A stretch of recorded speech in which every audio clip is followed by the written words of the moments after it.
That's what it point for the I gotta mute some people. Hold on. Here, outside of the first Bible reading, everything he was saying had no Mute.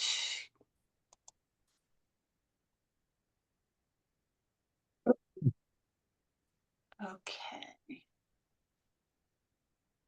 Mr. Chair, I believe I have let everyone in and we have started the recording. Okay, thank you, Ann. Will the meeting of the Planning and Zoning Commission for July 2nd, 2025, please come to order? This evening's meeting will be a virtual planning and zoning meeting hosted by Zoom. During this meeting, our procedures will be as follows.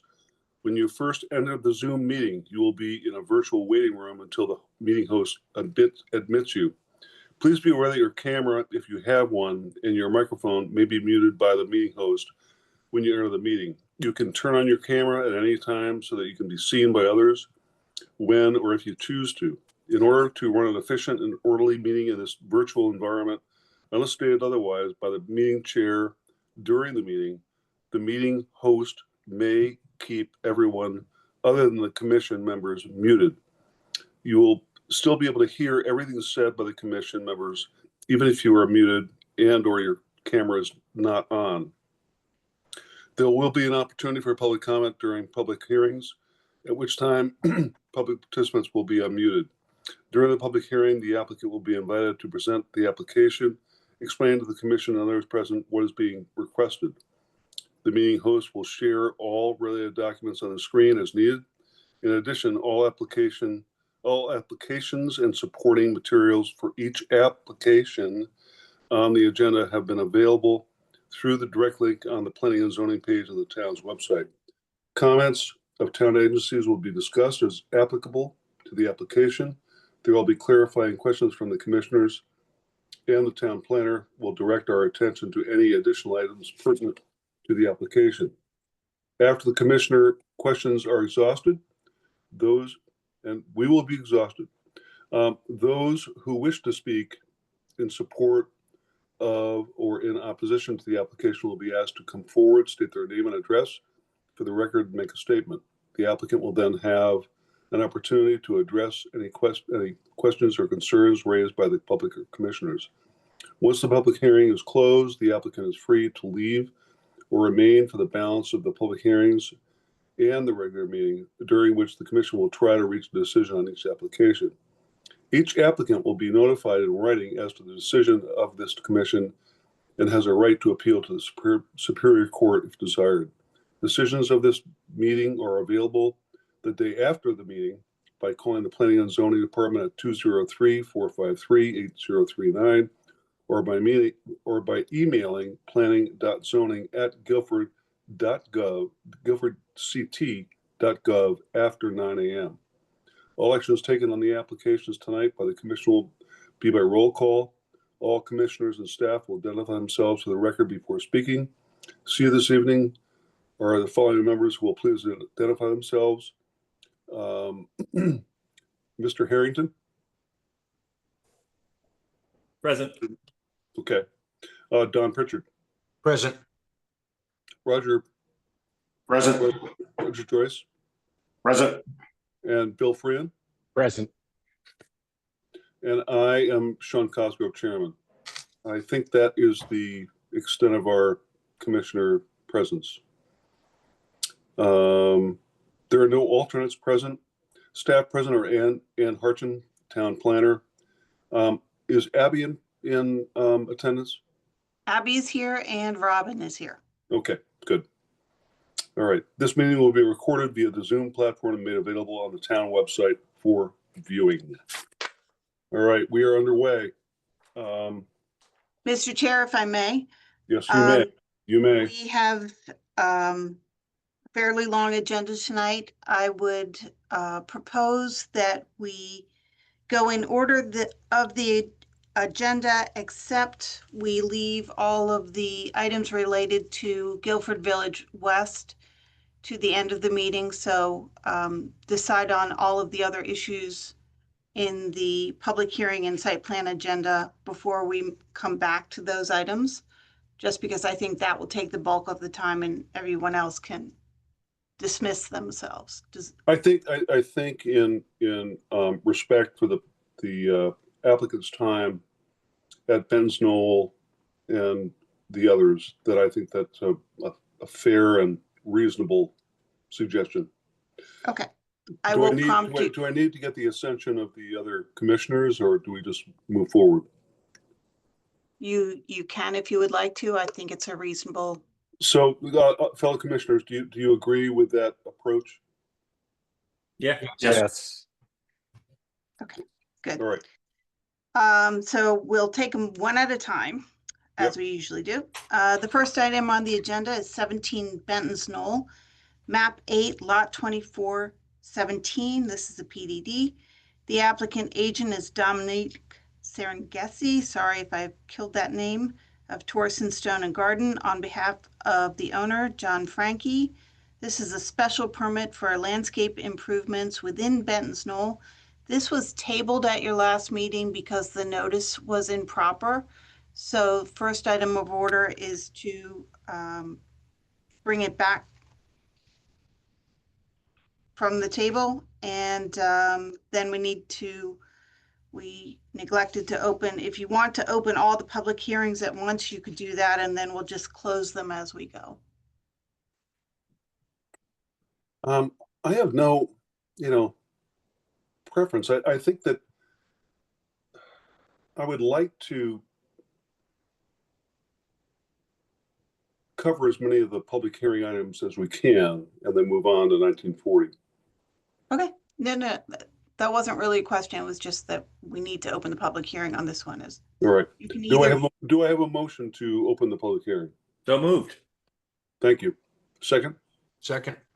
Thank you, Don. So we'll vote. Mr. Harrington, Yes. and Mr. Pritchard, Yes. Mr. Joyce, Yes. Mr. Freeman, Yes. and I will vote yes. Public hearing is open. Okay. Do we have anyone here who would like to present this project? Danielle is here. Yes. Hi, Okay. I'm Danielle. I'm the landscape designer for Torsen Stone and Garden. Do you just want me to kind of run through again what it is we're proposing? Yes. Okay, so basically we're going to remove a existing granite patio and some decorative stone. We're going to install a 3-foot high retaining wall in place of an existing retaining wall. Install 2 small paver patio / landings, and then come in with some topsoil, sod, and some new plantings.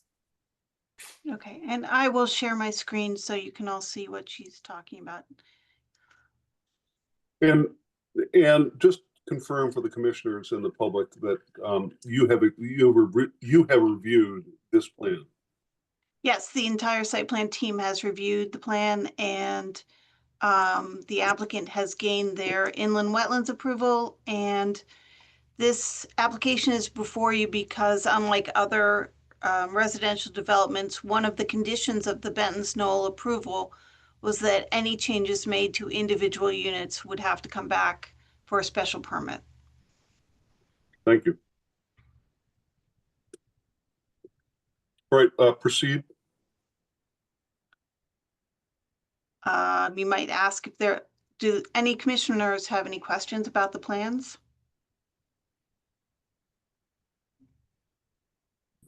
No? I'm hearing crickets, so Crickets. apparently none. Any members of the public who would like to testify on this item? You could raise your hand digitally or physically, and I'll try to see you on the screen.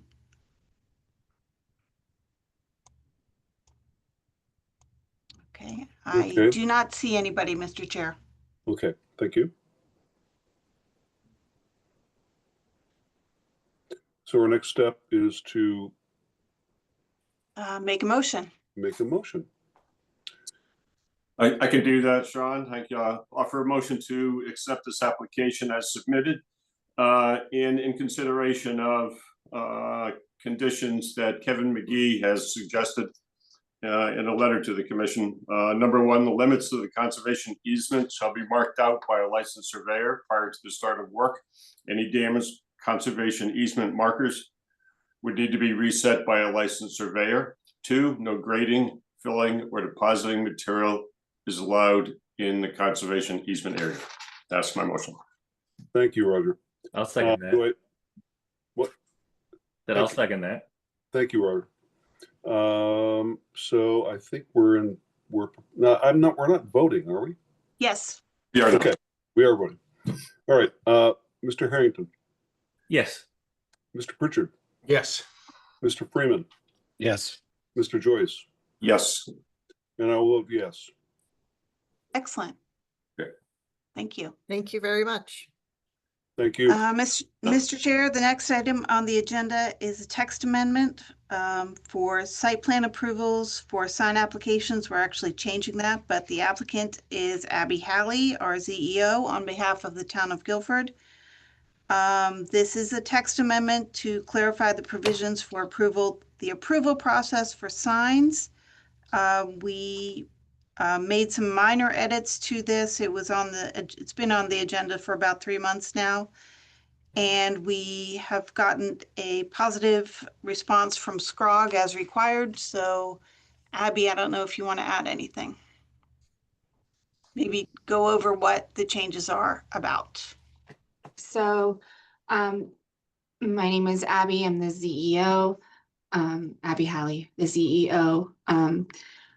So currently we have site plan review requirements for all permanent sign applications. This text amendment would change that so that permanent signs would only have a in-staff review with our planning and zoning department. And they would only need to acquire a zoning permit.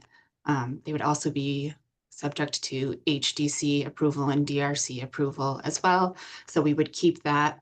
But this would lessen the review and approval time for commission, staff, and applicants if this text amendment goes through. All right, so in sum, it is trying to streamline the process for the applicants. Correct. And for staff and commissioners, it's Yes. kind of for everyone. But this is only for signs that are conforming. Pardon, if you could repeat that. This only applies to signs that are conforming, correct? Sorry. And What's the last word you used, Ted? Conforming, or Conforming. that meet the requirements. Correct. And they would still be getting the DRC and HDC. So we would be reviewing them based on our regulations. So basically, the applicants and you would skip the step of having to review the signs that have already been reviewed by staff, HDC and or DRC. They just would not come to the commission anymore.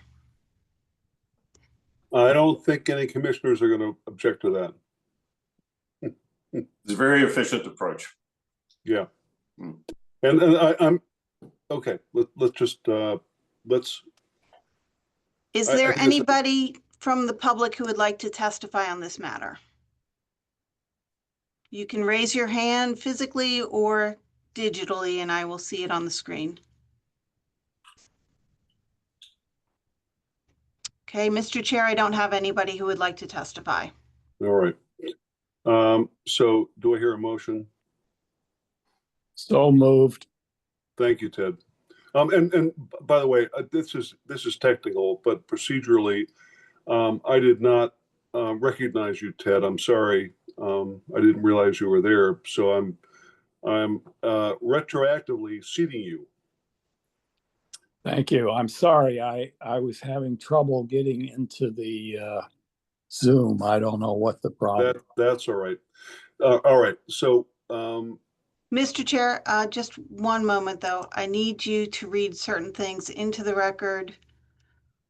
Let me find my approval letter. all right. Thank you. And I'll, for the record, I'll second the motion, Ted's motion. It was just a motion. It wasn't, there was no content to the motion, so I think you also need to clarify that. Can we remake that motion? Sure, if you show me the text, I'll read it. Sure. Okay, here we go.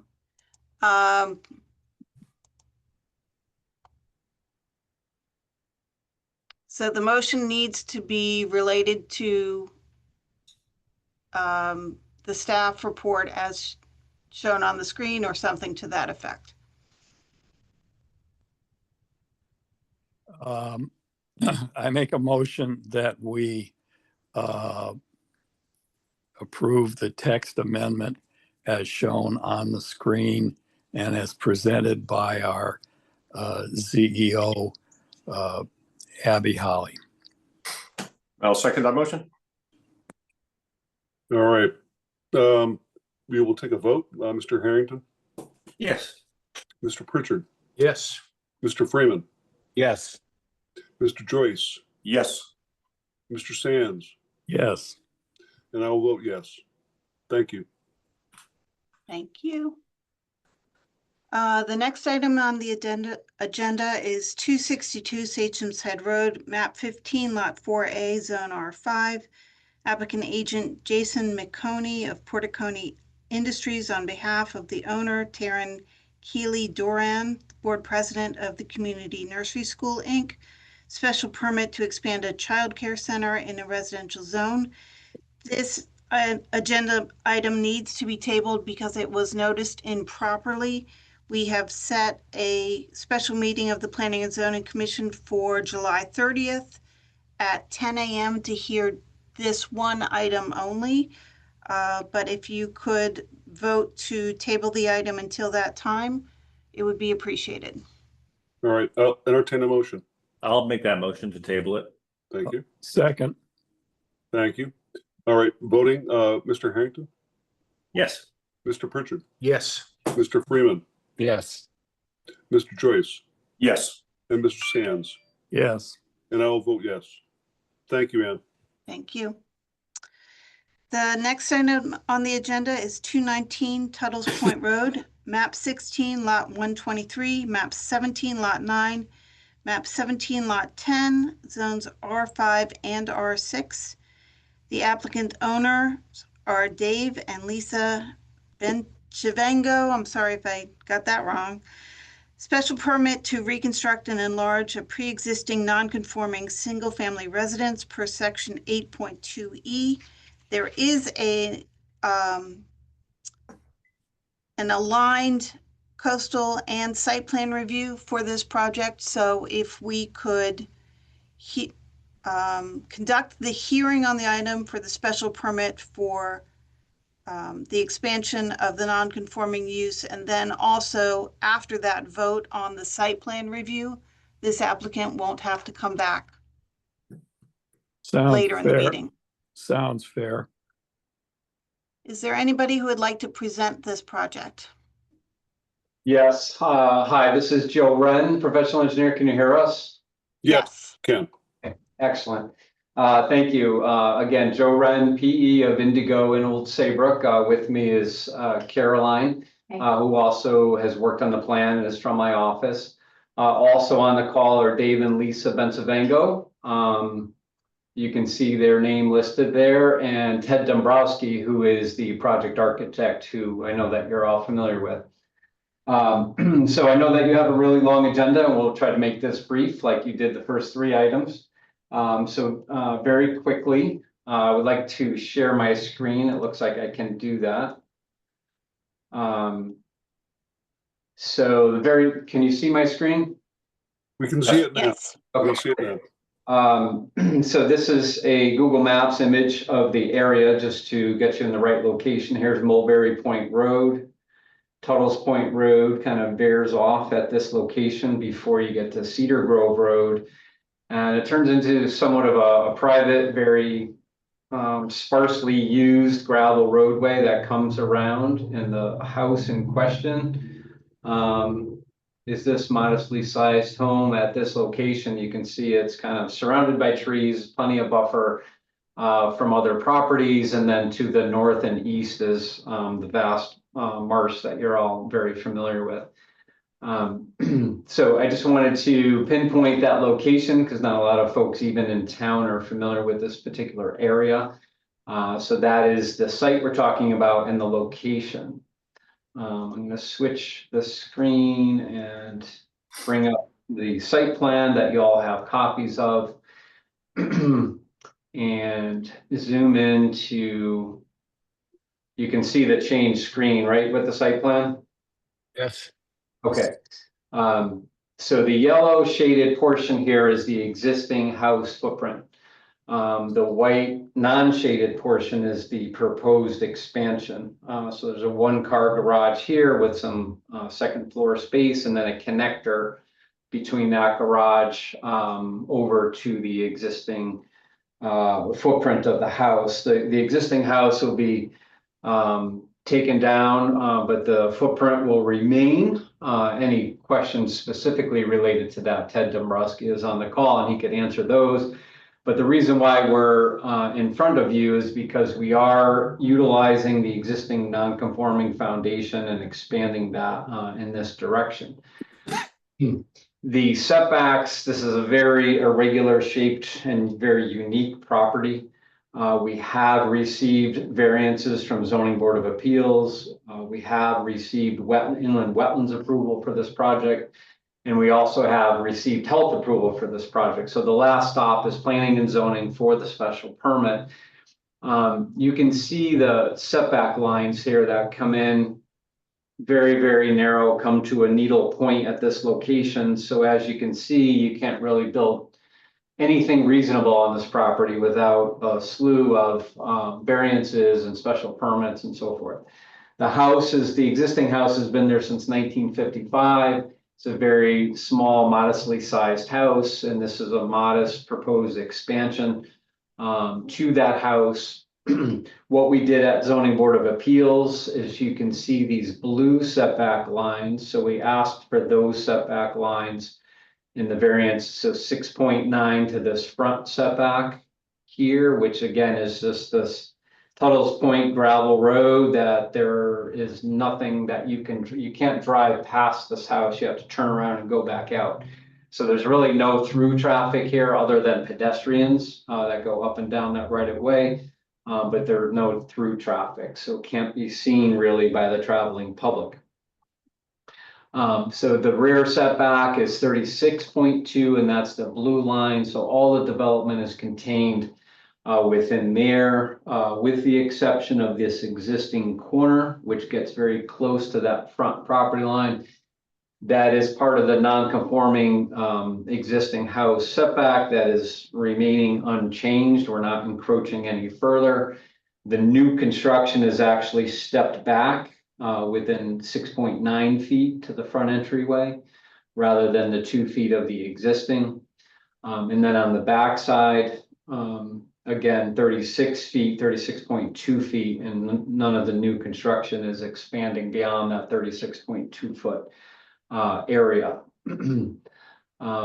So that's the plan in a nutshell. There is a wood platform here that's dilapidated. That is a structure that is very close to tidal wetlands. It's over the property line at this location, and that is proposed to be removed.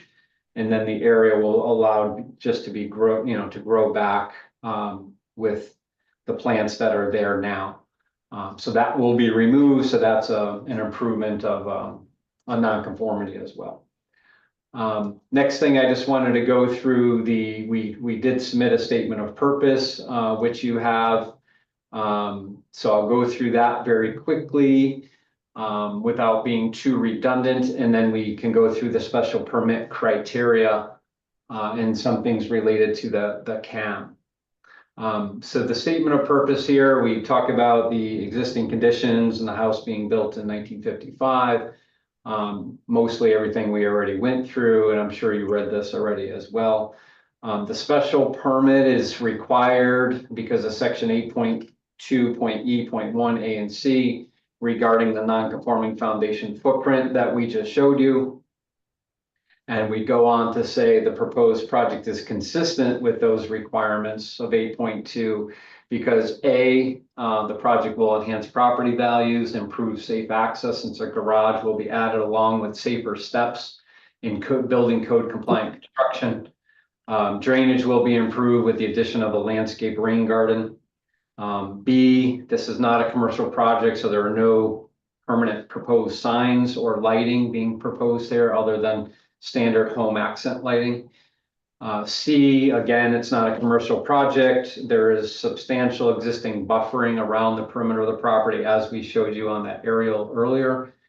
And then D, the architectural site improvements will enhance property values and will result in a net reduction in the overall impact of the lot nonconformity of the dwelling by bringing it up to current codes and standards. Additionally, that wooden platform will be removed and will eliminate those associated nonconformities. Next, your special permit criteria, 9.4.E. Go through these very quickly because this is why we're here in front of you. A, this is a suitable location for the proposed use. Obviously, it's in the residential R6 zone, which allows single-family residential. Since the use is not changing and this is a permitted use, the location is suitable. B, appropriate improvements. The application has been approved by Guilford Health and ZBA. At the time of the application, the approval was pending with inland wetlands, but since then it has been approved.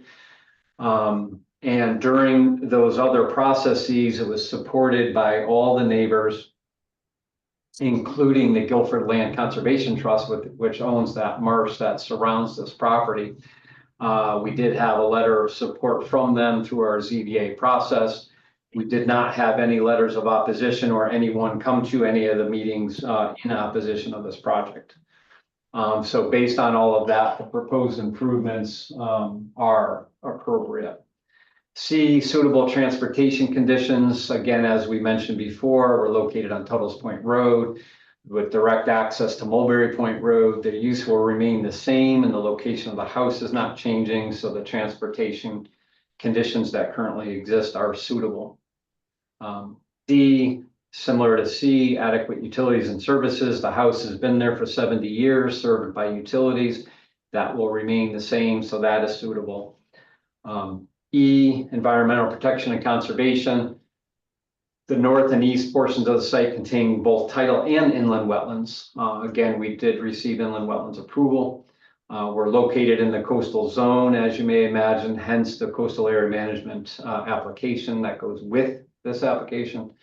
The project has support of the GLCT and inland wetlands, and then the CAM application is with this one, and that is pending. The subject property is presently developed with the same use, a pervious driveway, gravel versus paved is proposed, and a rain garden is proposed to further attenuate and enhance stormwater runoff from the roof area. F, long-term viability. Again, the proposed project maintains the same use of the property for the last 70 plus years and will continue. And finally, G, consistency with overall objectives. Provided all the information A to F provided above, the project is consistent with the town plan and overall objectives. Just to discuss the CAM very briefly, we do have a proposed rain garden. I could go back to the plan as long as you can see the changed share. Here we go. So on this side of the house here, we have this proposed rain garden that does not presently exist, that will be planted appropriately, and the roof drains that are able to be plumbed to that rain garden will be. We have a proposed roof drain here, which will add water to that rain garden rather than direct discharge to the tidal wetlands or the marsh. Which is important in this case because we do have a lot of ledge. So all this cross hatching is exposed bedrock, and we don't want to put our roof water directly on that. So it directly goes into the tidal coastal resource. Additionally, we have a pervious driveway over here. And lastly, we're taking the existing septic tank that is over here in this location that is closer to the coastal resource. And we're moving it away from the addition, and we're moving it into the driveway here which is further away, about 10 feet or so further away from the coastal resource than the current septic tank is. So with all of that, as I mentioned before, Ted Dombrowski is here. He can show you the house if you think that that is important or appropriate. Other than that, we're open for any questions you may have. So, and I just have one question. So the CAM application is pending. Does that delay us in coming to any conclusions about this? No, you're No. deciding on that tonight. You will vote separately on your special permit first for expansion of a nonconformity, and then subsequent to that, you can vote on the CAM and the site plan. Subsequent So- meaning when? No. Today. Two seconds after you do that first Okay. vote, you do the All right. second vote. All right. Well, I appreciate the thoroughness of your presentation. Thank you. Do commissioners have any questions, or does the applicant have any more elements of the presentation to make? Not from the site planning perspective. If you'd like to see the architecture, Ted Dombrowski could run through that for you. You do have plans that were submitted with the application that commissioners most likely had opportunity to review already. So I know you have a long agenda, so we don't have to do that unless you would like us to. Could I ask a question? Is this property in a flood zone? Partially, good question. Partially in a flood zone. If you can see this heavy dotted line right here, I'm tracing with my cursor. That heavily dotted line is the flood zone. The house itself and the addition is not in a flood zone. Not in a special flood hazard regulated zone. It is high enough in elevation where it is outside of that. And that was carefully planned so that if the house did extend beyond that line, the whole house would have had to be FEMA compliant. But in this case, it is outside of that line and is outside of the special flood hazard area. Thank you. I have one question. This plan in particular has text relating to recently dissolved parcel lines, but in our town's GIS, we're still showing 3 separate parcels which make up this development, for lack of a better term. What is your intention in terms of essentially dissolving those lot lines and recording a single parcel on the land records? That has already been done. The GIS just has not caught up with it yet, or the assessor hasn't caught up with it yet. The owner did, and they're here, they could testify to that. They did have a survey Mylar map prepared, and it was recorded on the town land records. Okay. Do you know what the time frame for that was? Earlier this spring, Dave Bensavengo is on the call. He may know more precisely. I want to say March. Yeah, Okay, hi, thank hi, you. just give me 1 second, I'll find it in my files.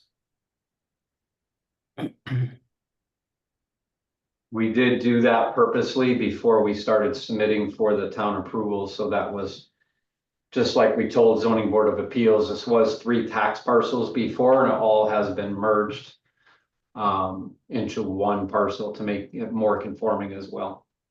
Okay. Well, we will just have to check and see why the GIS has not caught up with that information. Yeah, I have, and I have April 2nd, just Okay, in terms of the date. thank you. Yeah, it's been our experience in all towns that the assessor and the GIS system takes months to catch up with things that are recorded on the land records. Mr. Chair, I think it would be appropriate to ask if there's anybody in the audience who would like to testify on this matter. I will do so. Thank you.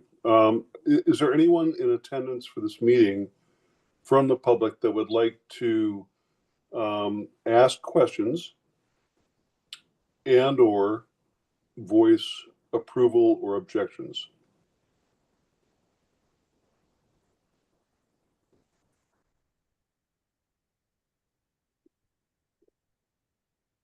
I Yeah, don't see anybody. I don't see anybody. All right, thank you for the thoroughness of this presentation. We appreciate it. You're welcome. Thank you. So, Mr. Chair, procedurally, you'll need to do three things. One is to close the public hearing on this item. The second is to vote on the special permit for the reconstruction and enlargement of the nonconformity. And third would be to vote on the site plan and coastal site plan review. All right. All right, I will entertain a motion to close the public hearing on this item. So moved. Thank you. Second, Second. thank you. Mr. Harrington, Yes. Mr. Pritchard, Yes. Mr. Sands, Yes. Mr. Freeman, Yes. Mr. Joyce, Yes. and I will vote yes. And the second item that I have to, We need to vote to approve or not the special permit to reconstruct and enlarge a pre-existing non-conforming single-family residence. all right. I will entertain a motion on that item. So moved. You gotta make a motion, right? That we approve it. So I Yes, make a motion that we approve it as stated under site plan reviews for 219 Tuttle Points Road. Nope, no, we have to do the special permit first, and then we do the site plan after we've approved the Okay. special permit. did Two we vote different on the special actions. permit or did we just vote to close it? I'm a little confused. We We just voted to voted to close the close. special permit.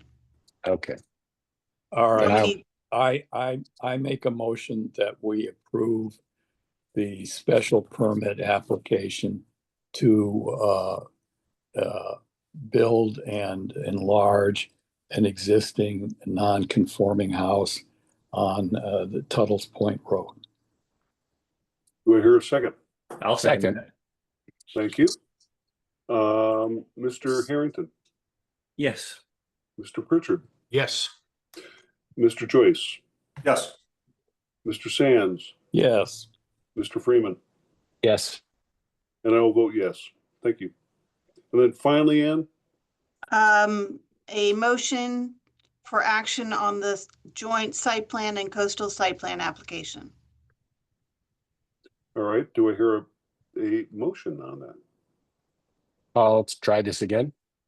Make a motion to approve the site plan review for 219 Tuttle Points Road. Is that sufficient, Ann? And the coastal site plan review. And the coastal site plan review. Thank you. Thank you, Bill. Second. Mr. Harrington, Yes. Mr. Pritchard, Yes. Mr. Joyce, Yes. Mr. Sands. Yes. Did I catch you, Bill? Mr. Freeman? Yes, And I will vote yes. Excellent. thank you. Mr. Chair, if you're so inclined, I'd like to skip down to the site plan review for 1445 Boston Post Road. I would approve that, Ann. Thank you. Okay, so the next item is 1445 Boston Post Road, map 52, lot 10, zone PRB2. Applicant agent Jeremy Waycott of Arnco Sign Company, Inc. on behalf of the owner Bennett Realty. This is site plan review for one wall sign in a business district per section 7.2.f.2.a and one freestanding sign in a business district per section 7.2.f.2.b. Abby, would you mind presenting your last site plan approval for a sign? I'd love to. Yay, Yay. Uh, make it good though. Okay. This application, hold on. This and got into this. This application is for Pro Health Physicians. It's gonna be on that building that already says Yale New Haven Health, so it'll be on the opposite side. You can see my screen, correct? Yes. Correct. Okay. So the wall sign would be this sign right here. And then this would be the other sign up for approval. It is an already existing frame, but they will be replacing these divider bars and making it one full sign. Okay. They both comply with our regulations. And they So have it'll had, just be replacing one of those empty sliders. yeah, I mean, multiple of those empty sliders. They would, take those 3 bars out and then replace, yeah, right, and Okay. replace it with one full sign. Okay. This That's it doesn't look very controversial. I would agree, Ted. Good job, Andy. Thank you. I know you guys will miss them. Oh, totally. Yes. Yeah. Just your presentations. All right, procedurally, Ann, You need a motion We vote. to approve. motion. I'll make the motion to approve the last of the signed applications that come. Yes, it's historic. It is. It is. And I will second that Do I hear a historic. second? Second that. Thank you. So we'll vote, Mr. Harrington, Yes, please. Mr. Pritchard, Yes. Mr. Freeman. Oh, okay, yes. I know you love these, Bill. Yeah. Yes. Mr. Sands, Yes. I don't think I'm forgetting anybody. I will vote yes. Just me. Just Roger says yes. Oh, Roger, sorry. No. I am so disrespectful of you. I'm sorry. So we have a unanimous vote. Excellent. That concludes all of our items besides the Guilford Village West project. So if we can reset ourselves for this. I know you all have fatigue at this point. You've been sent about 6 different memos in the last 24 hours.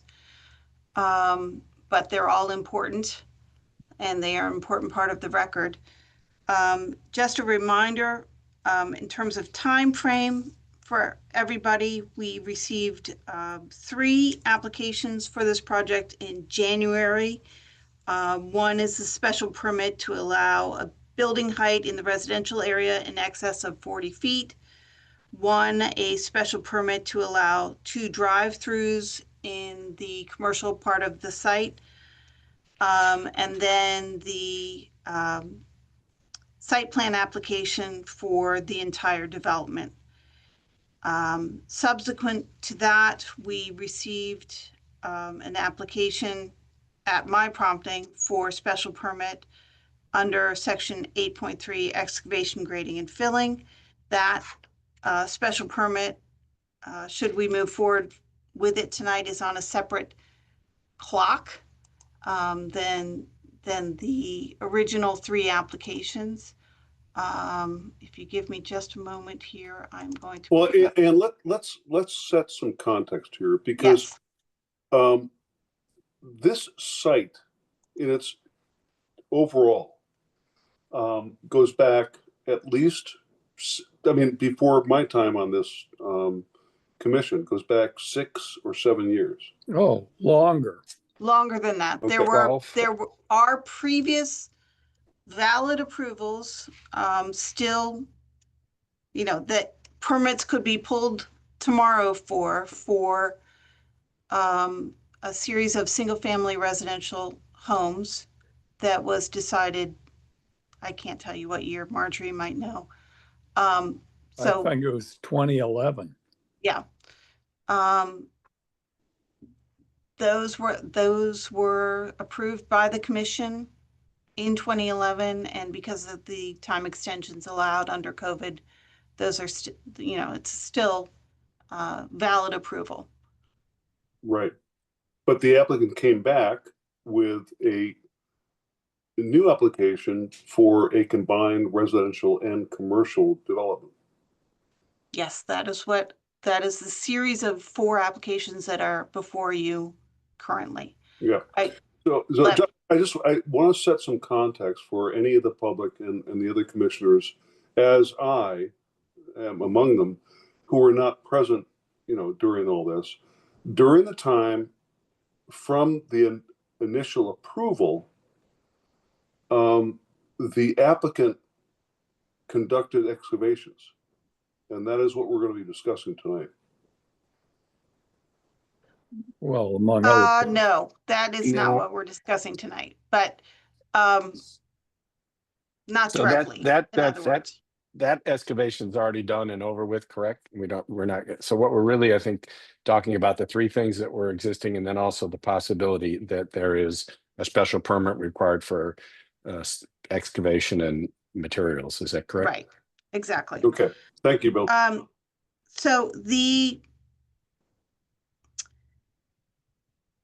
you have two special permits, which the clock is ticking on. You do need to close the hearings on those two items tonight, because of how the clock runs out. But more importantly, and maybe, Mr. Chair, it's really up to your discretion what order you want to do these things in. There has been much discussion, and that is the series of memos that everybody has gotten. Most concern the special permit for section 8.3 excavation, fill, and grading. And this discussion that is happening has happened on paper about whether this special permit is even required for this project. So I might suggest that the first thing the commission discusses tonight, so we can clarify that issue, is just that debate, whether this project actually needs a special permit for excavation, fill, and grading under section 8.3. You have memos from Chuck Andres, our counsel. You have memos from me, the town planner. You have memos from Jeff Gordon from Codis Bodie. You have memos from Marjorie Shansky, the attorney for the applicant. And you have a memo from Glenn Chalder at the request of the commission last month to clarify the history on the project. So, Mr. Chair, I don't know if you want a summary of every one of those memos as part of the discussion, or how would you like to proceed? What I would like to do is is Chuck in attendance? Yes. Yes, Mr. You Chair. know, I mean, Chuck, I appreciate, your extensive work on that memo that you sent us, but it would be I think it'd be helpful if we can, I'm not sure procedurally we're going out of order here, but what I would like to hear from our counsel is what his assessment of this application is, and his understanding of 8.3 and whether a special permit is required, and what should we consider as we move forward with this. So if I can open it up to Chuck, that's what I would like to do. Marjorie has her hand raised. You're on mute, Marjorie. Attorney Shansky? Marjorie Shansky for the applicant. To clarify, I don't think that the hearing for this permit has been opened, and perhaps it's premature to open it, but I want to make sure that this would become part of an appeal if there were part of a record, if there were an appeal. So I don't know what introductory comment needs to be made to ensure that.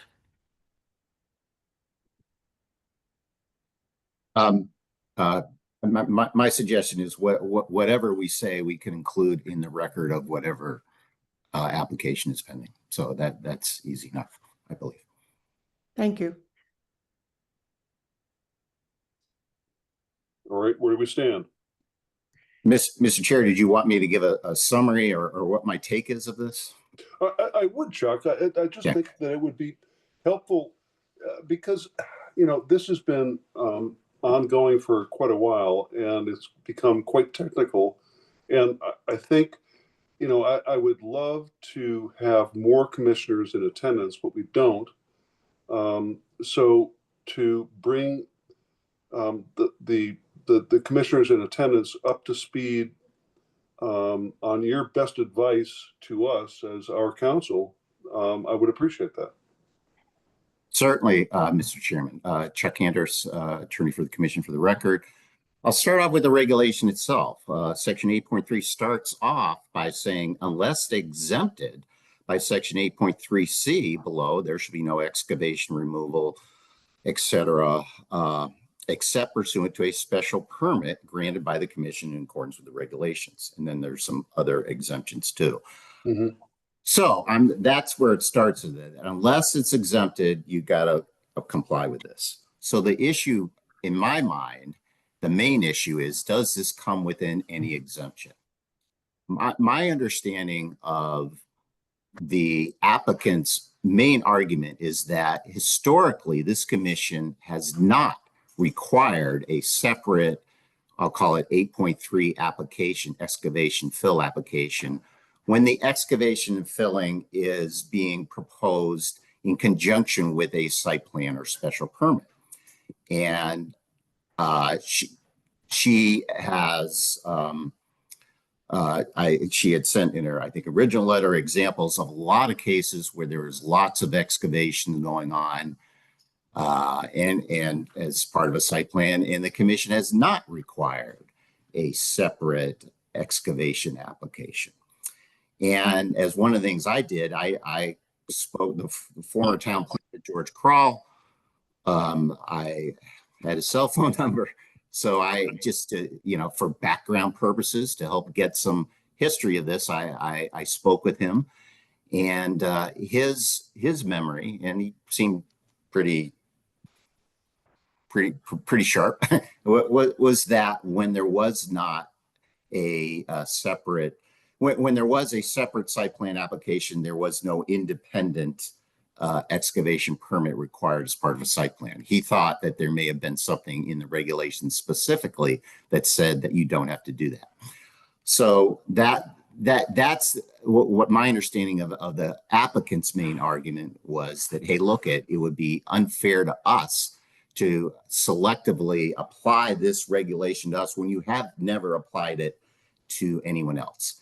And I think the counter to that is first of all, the regulations have been changed, and the applicant argues, well, they haven't been changed significantly. And the second is, does it come within any exemption? That's sort of what I'm troubling with, because even if you have been interpreting it wrong in the past, if you say that is wrong, and we're going to correct it, we're going to interpret it correctly going forward, then I don't think that's a problem. If you have said 2 + 2 = 5 in the past, you're not condemned to repeat that mistake. Now that's clear if it's that principle works best if it's a clear 2 + 2 = 5, that is clearly wrong. In this case, that is not. It's not clear in any mind. But I think that the best way to look at this is to see, does this come within any exemption? And you could look at how this has been historically interpreted as well, because that's fair. So the exemption I was focusing on was the first exemption, which says that it shall not apply to excavation, removal, and deposit of material reasonably necessary in connection with the bona fide construction or alteration of a building or other structure for which a zoning permit has been approved and a building permit has been issued. And so my analysis was largely looking at that exemption and to see whether that would cover this application. And I thought there were plausible reasons to say, yes, it would cover this. They do come within this exemption, although it's not, there are plausible reasons why you would not say that. And I kind of tried to break it down into the elements of that, because that's what a court would do. What the court does is say, hey, what's your language say? What does the regulation say? And you can give some deference to how it's been interpreted in the past, but what does it actually say? So that's what I'm looking at. And if it's in connection with a bona fide construction or alteration of a building or other structure, which, you know, so there's a bona fide element of this. So I think that's fair to ask that question. Is the applicant show this is a bona fide? This isn't just some ruse for just an excavation activity, but it's in a bona fide construction or alteration of building. So Chuck, I'm sorry to interrupt. So sure. I'm not sure what bona fide means, because, you know, when I look at this from a common sense point of view, as I think many commissioners are going to do, you know, based on all the legal technicalities that we're going through right now, is the excavation, or I would say, you know, common sense wise, mining of the site after approval for a residential development back 11 years ago, as Ted cited, was excessive. Did it have anything to do with the actual original application? And was it inconsistent with the original approval? That's my question to you. Is it the historical excavation or the proposed excavation? No, what happened from the time that the commission, which I was not a member of, approved the application for a residential development on the site, and you know, I don't have the number in front of me. 100, something like 180,000 cubic yards, fill of 180,000 cubic yards of material were removed. Was that reasonably necessary in connection with the original application? Yeah, I'll say one thing. You're asking an enforcement issue. In other words, was I'm assuming, I don't know particularly, I don't know actually, but I'm assuming that it was authorized. In other words, the plans that was approved in 2011 did authorize the removal of that material. Okay, all right. So it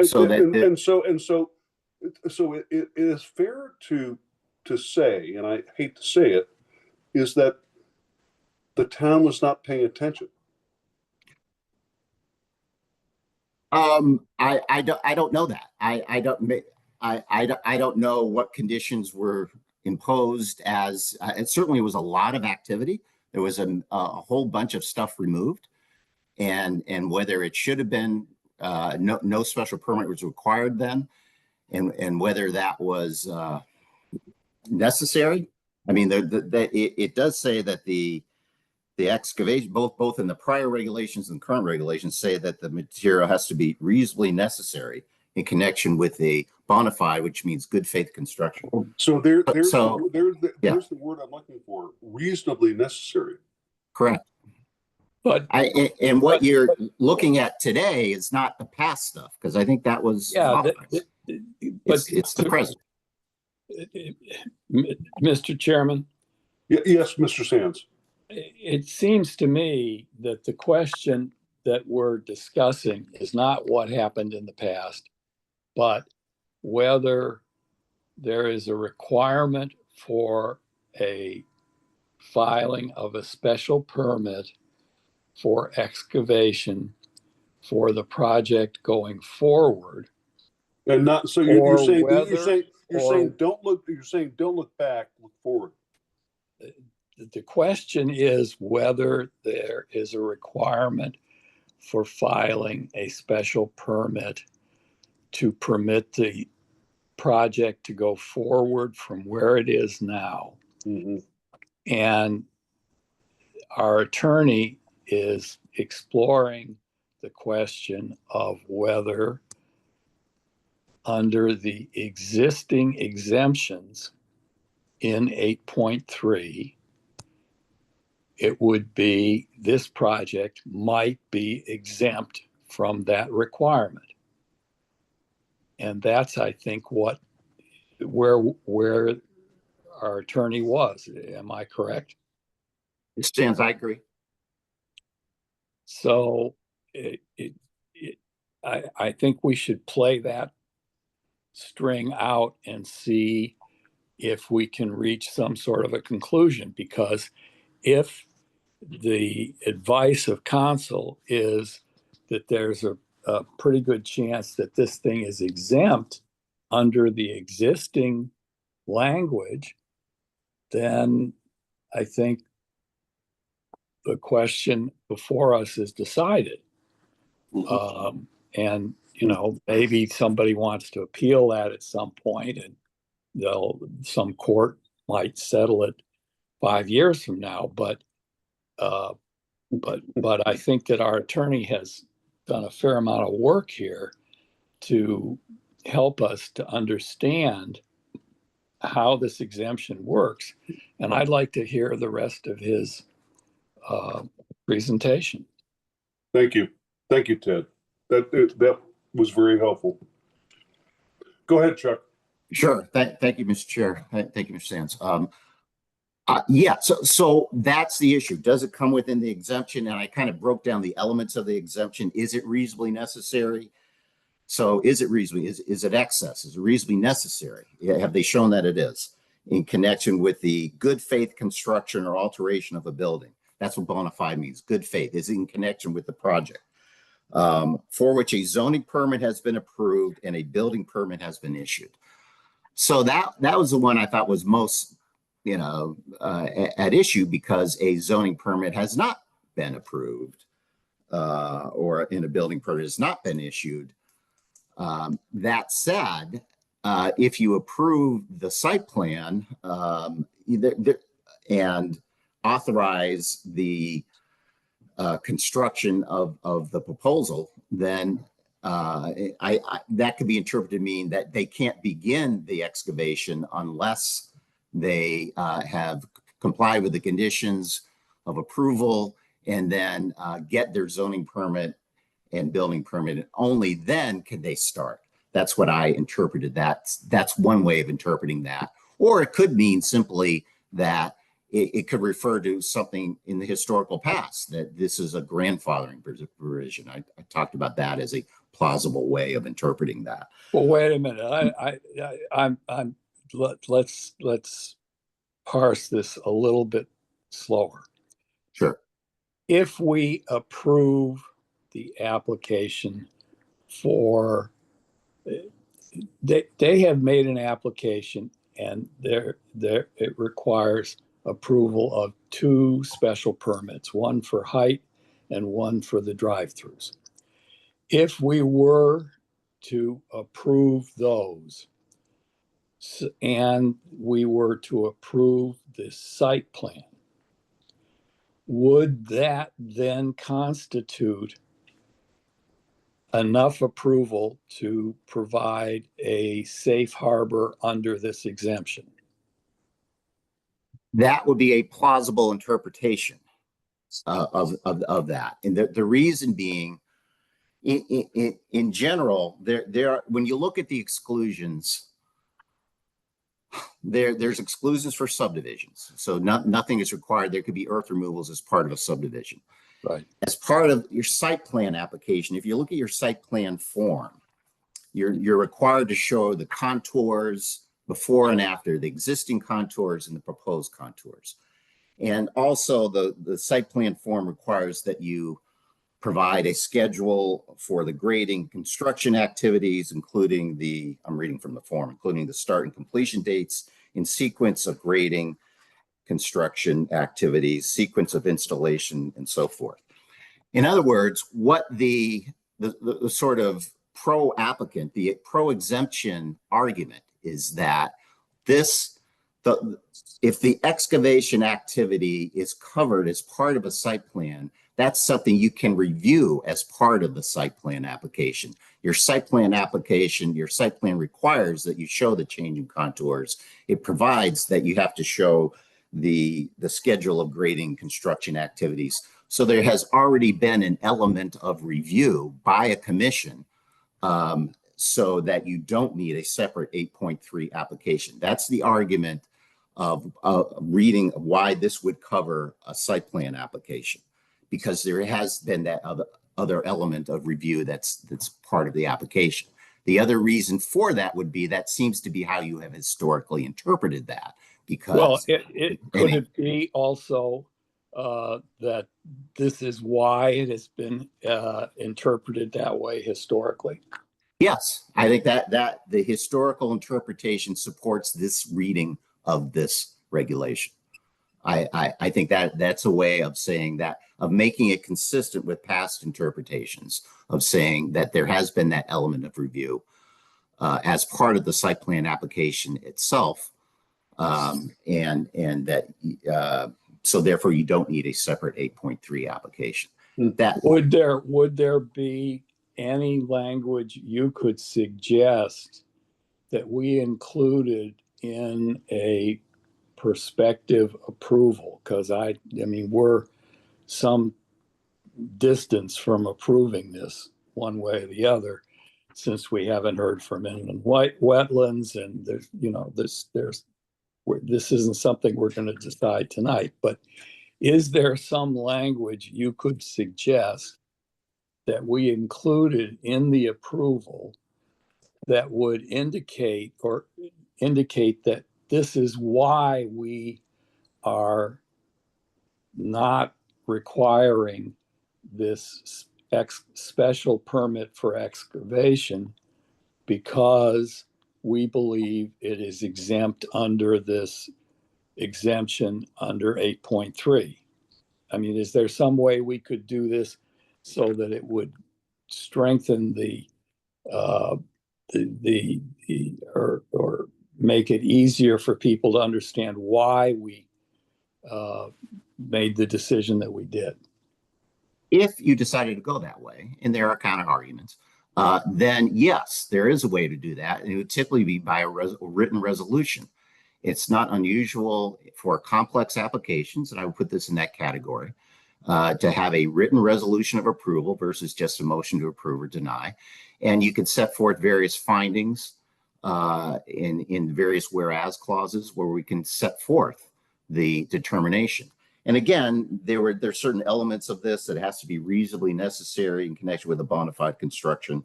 And I've sort of gone through that in my letter. If you were to adopt that line of interpretation, then we could summarize that in a resolution that you would vote on. Now, whether everyone agrees or not, but that's your question is there a way of presenting it? And the answer is yes, in the written resolution. Thank you. Mr. Harrington, do you have a question?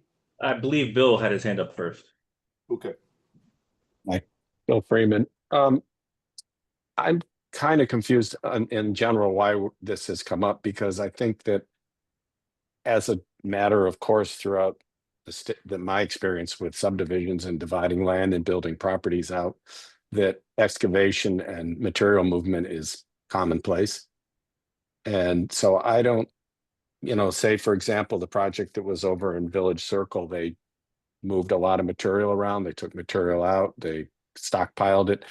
And to my knowledge, when we went through that process, there wasn't any need for a special permit for excavation.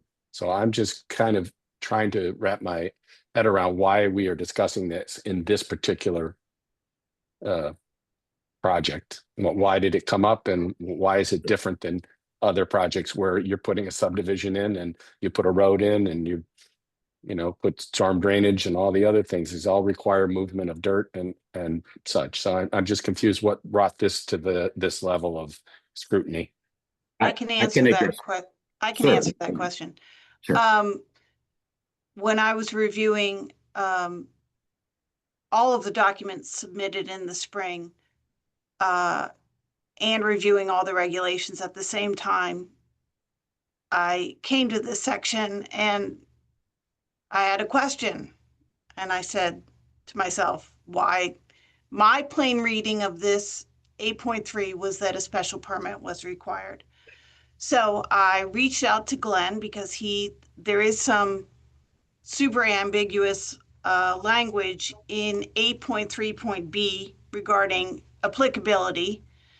I reached out to Glenn Chalder at that moment and I said, Glenn, I have an application before me, before the commission. What are your thoughts? What's the purpose of this section of the regulations? And we had a long discussion about it. And at the time, we discussed under the applicability section that there appeared to be built into this 3 levels of review. 1, a special permit review for large projects, 1, a site plan review or approval when the ground elevation was changed more than 5 feet within 10 feet outside wall of the building. That's the ambiguous one. And then another applicable section under ZEO review.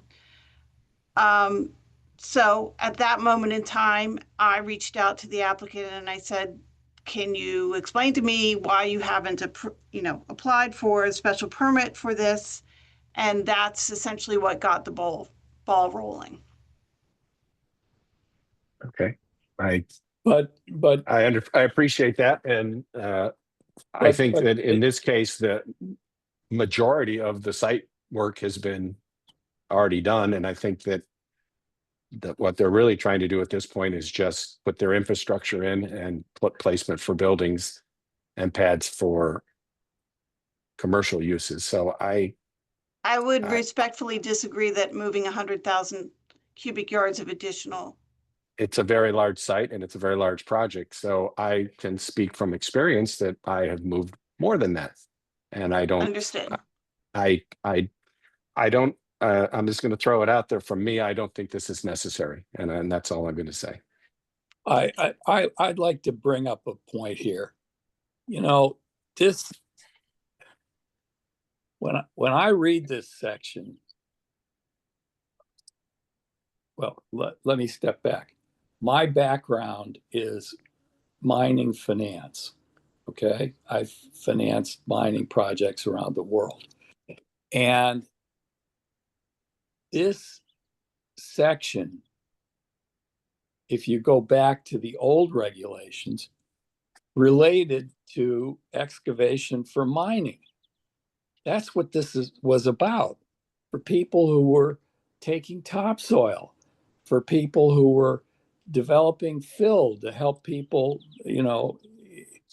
get out of flood zones and things like that. So and for mining applications, issues like what the ratios should be, these are very important safety issues. And they're federal regulations and state regulations about that kind of stuff. But somehow when we modernized or when we updated the zoning regulations, this which was formerly an excavation and mining section morphed into something else. And now we're talking about trying to apply something that would be more applicable to a quarry or somebody who was, primarily engaged in an earth moving operation for sale of the moved earth. We're talking about potentially applying it to all future development projects in Guilford. And that just doesn't make any sense at all to me. Just doesn't make any sense at all. And I would be very curious to see how many other towns in Connecticut have a regulation that includes these kinds of provisions that would be applicable to any commercial or multifamily development. I just don't believe it. Mr. Harrington has hands up. Yes, so I have a few questions. Bob Harrington for the record. There's been a lot of mention of historical things that have happened, and I'm just curious if anybody has any comparison of the scale of some of those historical things to the scale of this for the amount of earth that's moved. And Chuck, you had mentioned the argument for, and you said there is an argument against. I'm just curious about what that argument against would be Sure. against the exemption. Sure, absolutely. I think the exemption, again, I sort of broke down this exemption. And the argument against is well, you could argue that a zoning permit has not been approved. It's again, it's construction of a building or other structure for which a zoning permit has been approved and a building permit has been issued. You could argue that, hey, look at that, a zoning permit, a standalone zoning permit is a staff thing. You can come in with a single family house and you don't got to come before a commission. You can just apply for a zoning permit and that's it's just a minor operation. That was, I think, the sense that Glenn Chowder, when we spoke with him, he was sort of inclined to lean towards that. He didn't think that it would apply to necessarily larger, because there's a lot of fill and excavation going on here. So you could argue that section, that the counter argument is that is just a grandfather thing because it refers to something in the past, although you don't have to say that, or that only refers to projects that require a zoning permit, not entirely new things that also require a site plan.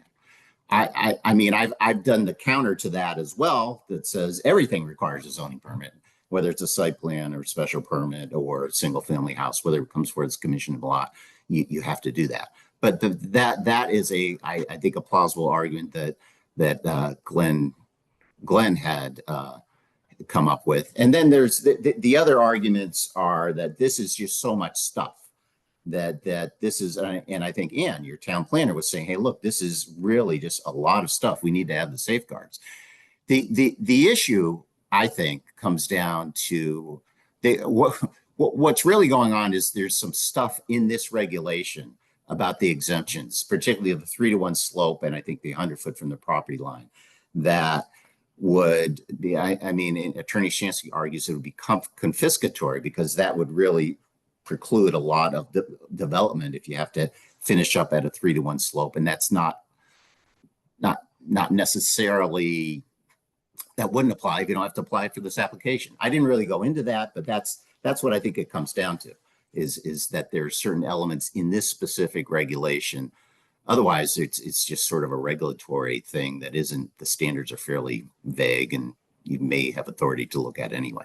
So anyway, you asked for the arguments for. The arguments is that, hey, look, this is only it uses the past tense. It says for which a zoning permit has been approved. You can say that's a grandfathering thing. Or you can say that it's only a zoning permit and it's not also a site plan or something, a larger project, a larger commercial project, which you have to, it could have said that, could have been clear, could have been said for which a site plan, and it just says zoning permit. So those are the arguments I think that you would come with to argue that this exemption does not apply. All right, Chuck, I've got a question. The original application, which Ted has cited, goes back to 2011, was for strictly a residential development. We now have a new application before us, which is for both residential and commercial. Should that inform how we're thinking about this issue that's before us and the whole issue of the exemption? My immediate answer is no. I think what's at issue in 8.3 is the amount of fill. The fill, fill, whether it's for residential or commercial, you can have lots of excavating. So I didn't see anything in the regulation that made a distinction whether it's a residential or commercial development. Okay. Should we going forward, because when we approve the new regulations, we as a commission, we discussed repeatedly the anticipated need to revise iteratively regulations as new issues came up.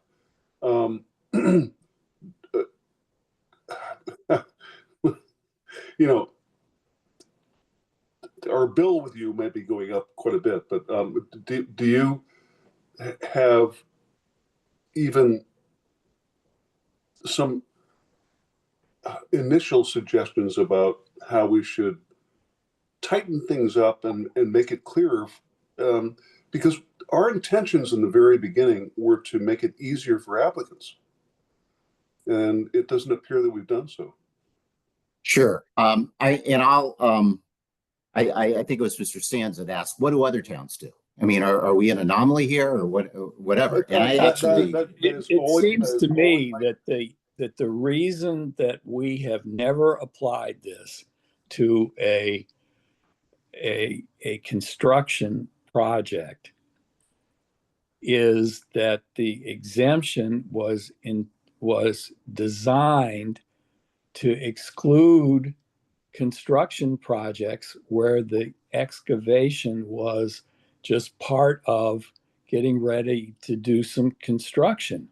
If the purpose of the enterprise is just excavation, then you're not exempt. But if you're, and because this was originally a mining issue, but that's not, when you talk about 3-to-1 standards and 100 foot from the property line, this is not the way you regulate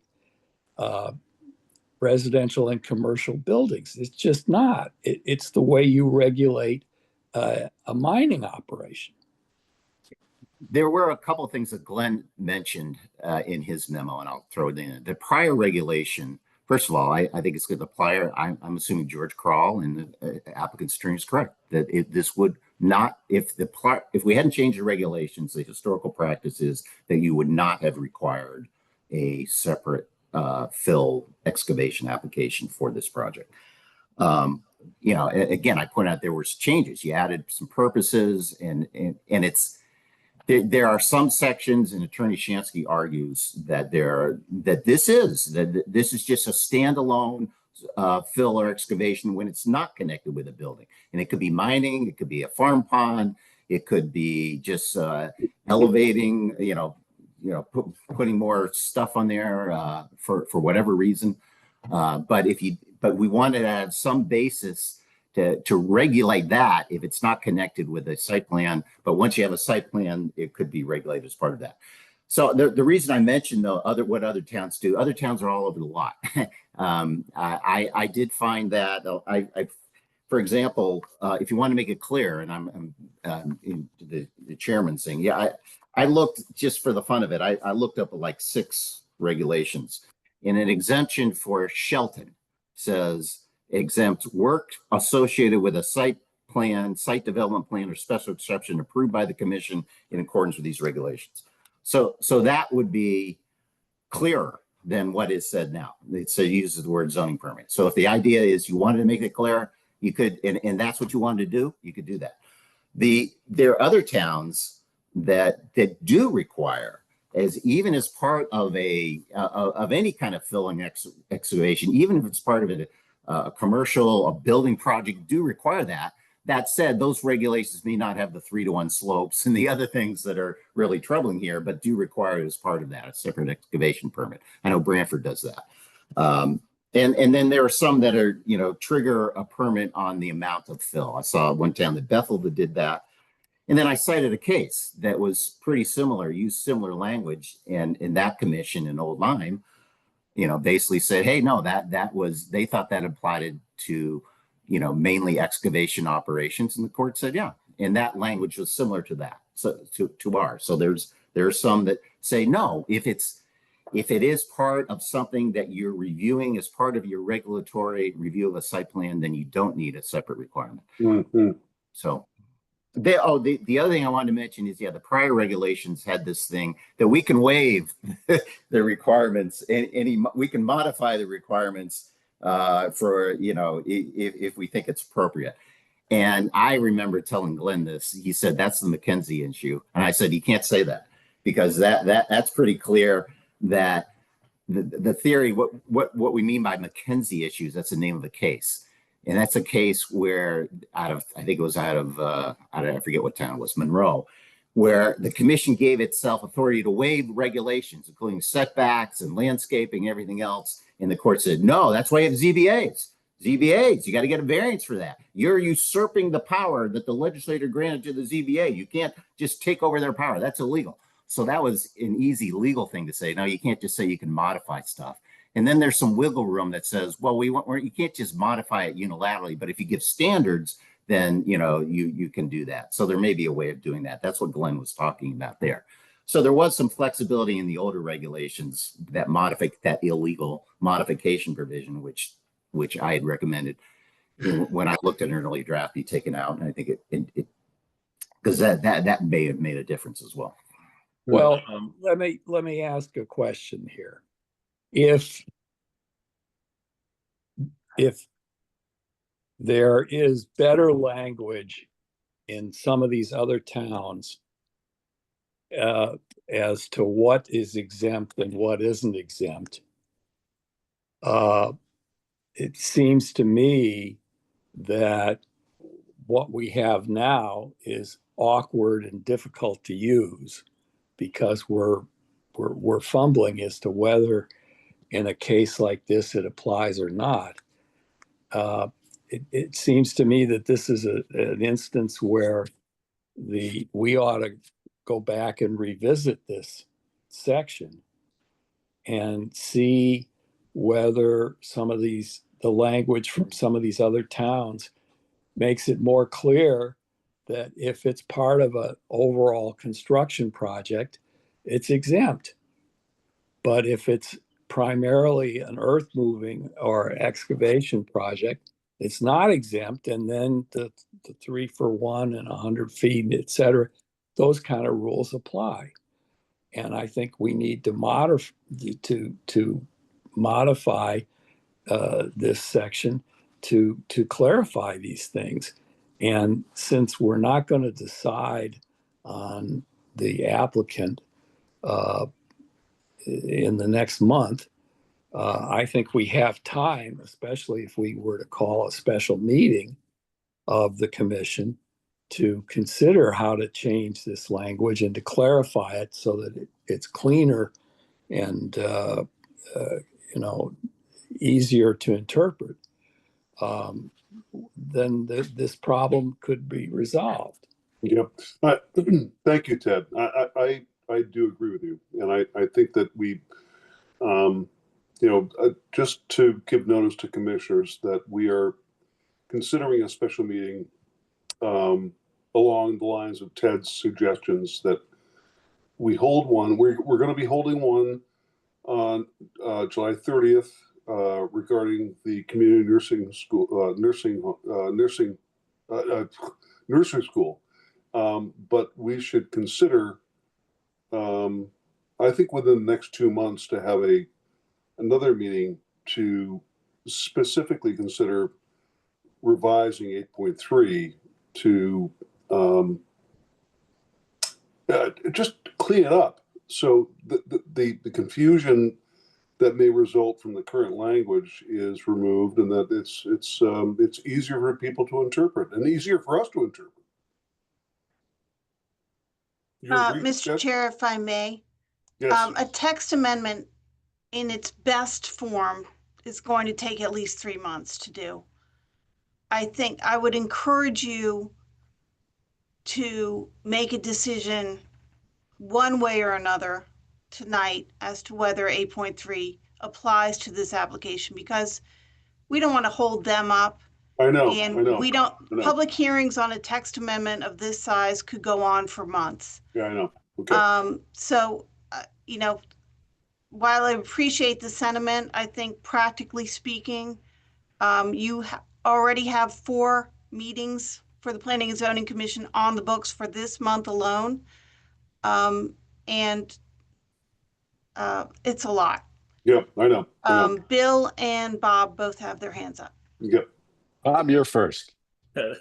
Yes. So I had one question that wasn't answered, and I think Marjorie might be able to answer, or someone could, about the comparison of the scale of what's being moved here and what previously hasn't had anything brought up about it in the past about what the scale of the movement of the Earth is. Because in my mind, I think, as far as I can tell from what I've seen, this is exempt in section 8.3 from needing the additional permitting. But the problem that I'm seeing, the thing that gives me pause, is there can be a case where somebody goes, oh, I'm building a thing here. You don't have to worry about all the excavation I'm doing. And it's really just, we don't have a way in the regulations to catch somebody who's, oh, I'm building a big old house here, and then they're excavating a whole bunch of stuff. I'm not sure from the scale of what's happening here, and I'm not trying to say that you're trying to excavate a bunch of stuff, but there's a scale of operation where the mining stuff may matter. I'm not sure. I don't think we're rising to that level here, but I think that's where the vagueness of the regulation may come from, is you can't just say, oh, well, if they're intending to mine stuff, then they got to follow mining regulations, because perhaps an applicant might say, oh, I'm building a thing, I don't need to follow mining regulations. I think that's where the vagueness is kind of coming from. And the only thing that's giving me any amount of pause is the scale of earth moving. Because by my calculations, from what Ann has put forward, she's saying 2,000 to 3,000 truckloads of fill moving out. At one truckload every 10 minutes, that's 40 to 60 work days of truckloads. One truck every 10 minutes for 8 hours a day. That's a lot to me. I don't know where that scales. Yeah, but this is a big project. I'm aware. That's why I have a problem visualizing, is that normal scale for something this big? Is that just, it just looks like big numbers? That's the only pause I have. And it's not that much of a pause, but it is some pause. You all set? Yes, unless somebody can answer the comparison of scale. If somebody's ready to do that, I would appreciate it. I from my recollection from the last meeting, that there was not a tremendous, that most of the material that has moved already, and that there was some confusion initially at how much was going to be leaving the site, and then they retracted their comment and it was less. I don't remember the number. But I do know that this was approved for a very different kind of project with a lot of roads and much broader scope of land disturbance. And now the applicant has shrunk it down to being less disturbance. So this is not a mining operation. It's a building project for residential and commercial. So I think we need to decide right tonight whether we're going to make them go along with this special permit or say that it's not necessary. And I think we just need to get a sort of a temperature of where everybody stands so that we can move on. I concur. I agree. Well, okay. I, for one, would suggest that that a special permit is not required here. I think the arguments brought by counsel that this is it falls under an exemption resonate with me, and this is not a mining operation. At the end of the day, you're going to have 136 residential units and a new shopping plaza. You're not going to have a big hole in the ground that's, filling up and polluting. I mean, this is not a mining operation.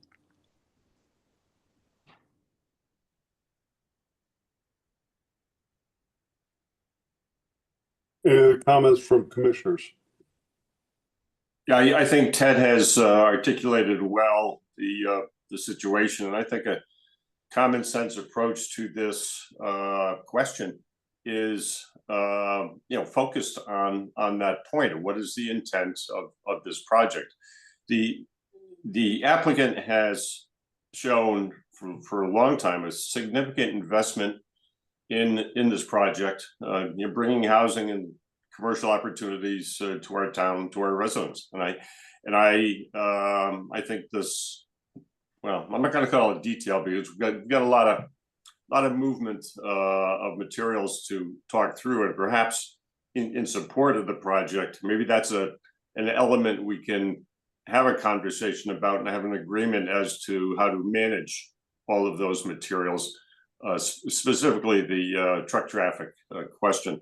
And I think that's a conversation. I don't think this should, and I agree with Ann. I think tonight's the night to make a decision on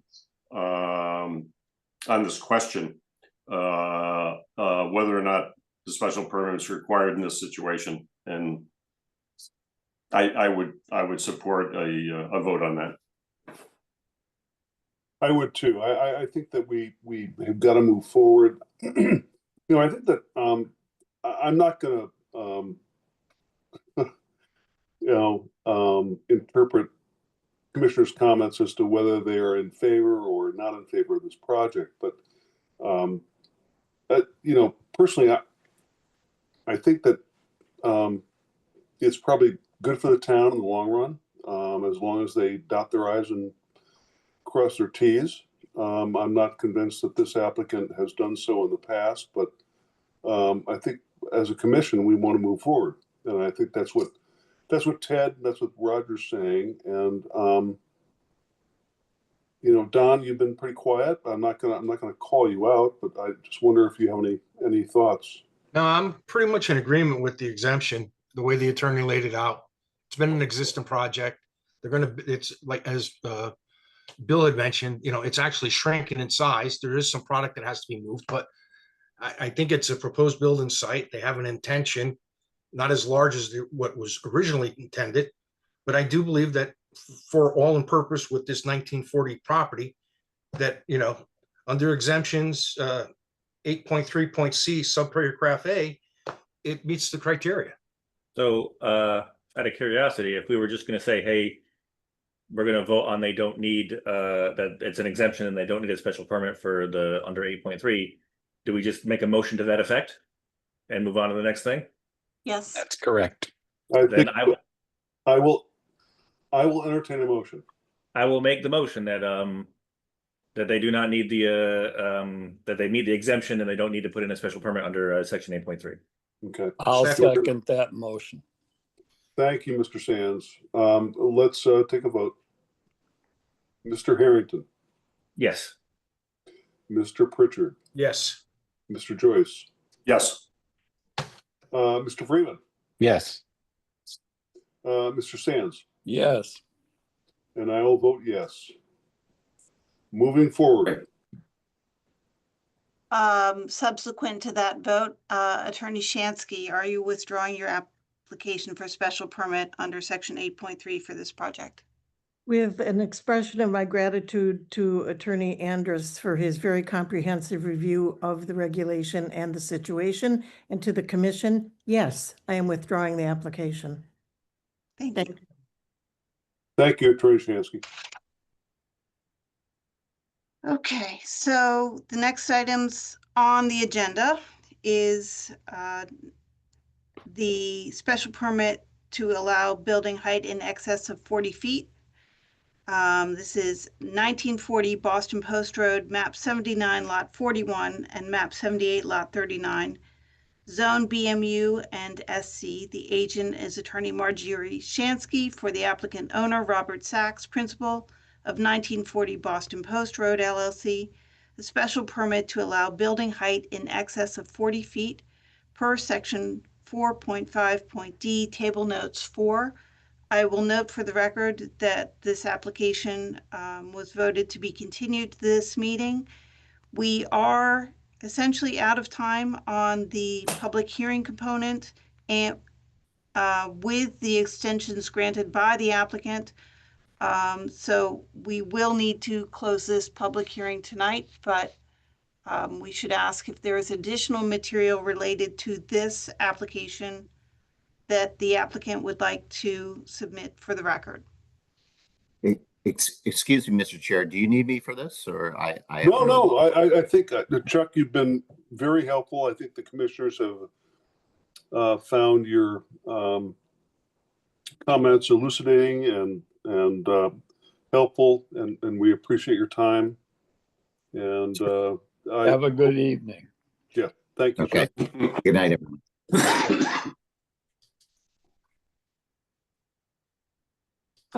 And go ahead. Or Attorney Shansky, go ahead. Thank you. Thank you very much, Mr. Chairman. I'm Attorney Marjorie Shansky. I represent the applicant. I'm here this evening with Robert Sachs, a principal of the LLC, with Mark Lancourt, professional engineer, with Dave Sullivan, professional engineer, our traffic engineer, Susan Fields, our landscape designer, and Ray Sullivan, our architect. I do want to state, with reference to the height special exception, special permit, but also as an update on where we are and where we've been. This component was vetted and approved by the Design Review Committee. And we did complete our wetlands exercise earlier this month. They will start their deliberations on July 9th. I want to share with you that the reviewing engineer and the peer reviewing wetland scientist both made statements, declaratory statements at the end of the public hearing that there are no adverse impacts to the wetlands or watercourses associated with this development. A position with which my experts also agree, but poignantly, that's what the peer reviewers determined. And embedded within that is a satisfaction on water quality volumes and the stormwater management associated with the development, because that is germane both to this commission and to that commission. So that is the status. They will commence their deliberations. With specific respect to the section 4.5.d.4 height request, we had a good hearing on this when we at the first session, and included in my application is a narrative and a table in which I go through the special permit criteria and the ways in which this request satisfies those criteria, which include not having will not adversely affect adjoining property. And I believe that at least one of your commissioners has walked the site and evaluated that. We demonstrated it through view sheds that the commercial architect provided to the commission. I guess this is my long way of saying I don't have anything additional to add. If the commission had any questions, we're happy to entertain them. Mr. Ray Sullivan is here. He's the architect for the residential component. We have the reduced footprint. I will say, although perhaps not exactly germane to it, in my letter, one of my letters today, dated today, I appended to it a letter from Joe Versteeg of Versteeg Associates. He is a code compliance and fire safety consultant and a handicap review consultant for decades. And he reviewed the plans and he reviewed Mr. Gordon's letter and concluded that there are no issues of non-compliance with the building code on the number and location of parking spaces, which was also germane and raised in connection with this residential component. So we believe we've established our eligibility for this permit for the additional height on the reduced footprint without adversely affecting properties in a beautifully designed set of structures that are nestled within this development and visible only from the highway really, and some minor vantage points elsewhere. So with that, if you know, what is the commission's pleasure? Bill, you have your hand up? You're muted, Bill. You're on mute. Sorry. So the wetlands this hasn't passed through wetlands yet, is that correct? The You hearing. cannot, The hearing is closed and they will start deliberations on July 9th. So our options are basically we need to close the hearing, but we cannot vote at this point. Is that correct? That's that's correct. correct.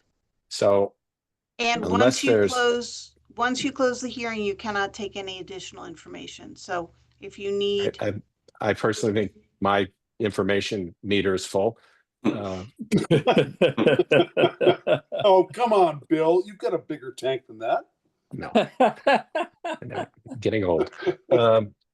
So in lieu of not, if there are no more comments from the public, or there are no more comments from the applicant, and there are no more comments from the commission, I would suggest that we close the hearing. well, we haven't asked the public for comment yet, I but know, I'm just putting it out there that we need to move forward here. Okay. Well, let's open it up. Are there, so just to be on the up and up, any questions, any further questions on this height issue from commissioners?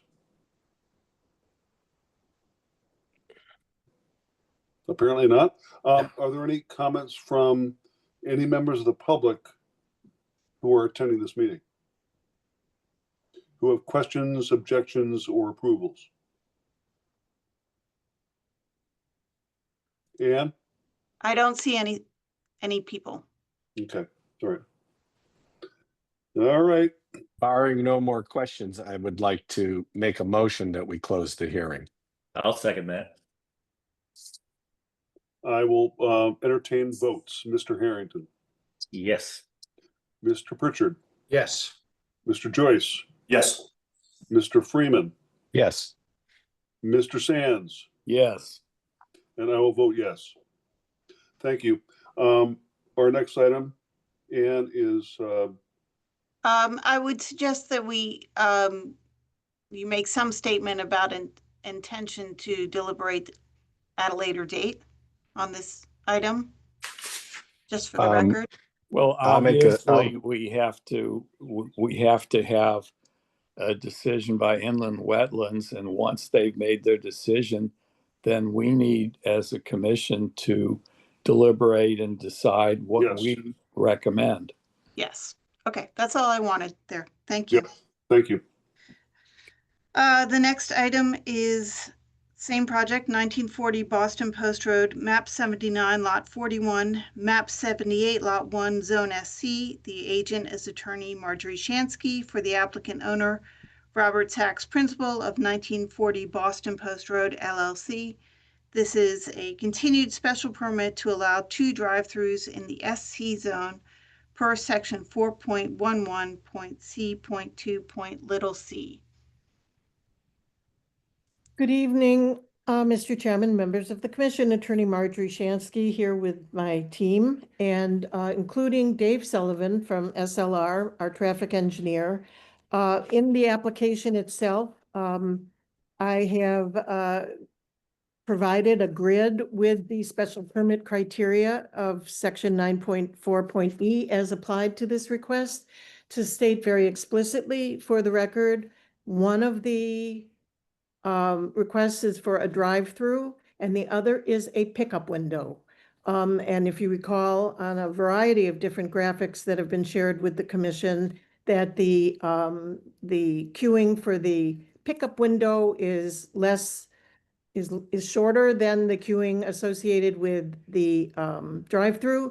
And Mr. Sullivan is here. You know, there's a spot in Ms. Harchin's memo today where she refers to Mr. Gordon and talks about significant layout and design issues, site layout and design issues, which may have been with reference to if the excavation permit applied, and not necessarily to this, but for clarification, Ms. Harchin, to what were you referring? And do you need to hear from both and or Mr. Lancourt and Mr.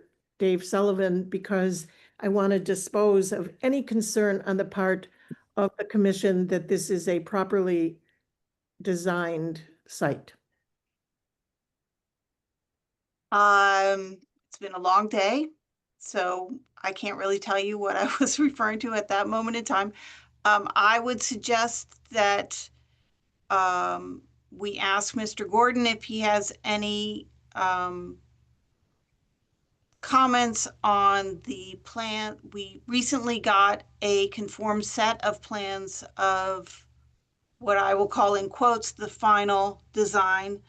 I would defer to Mr. Gordon if he has any additional questions regarding the one drive-through and the one pickup window that he feels needs further clarification. And can I want to have a distinction between, this commission is being asked to approve technically 2 drive-throughs.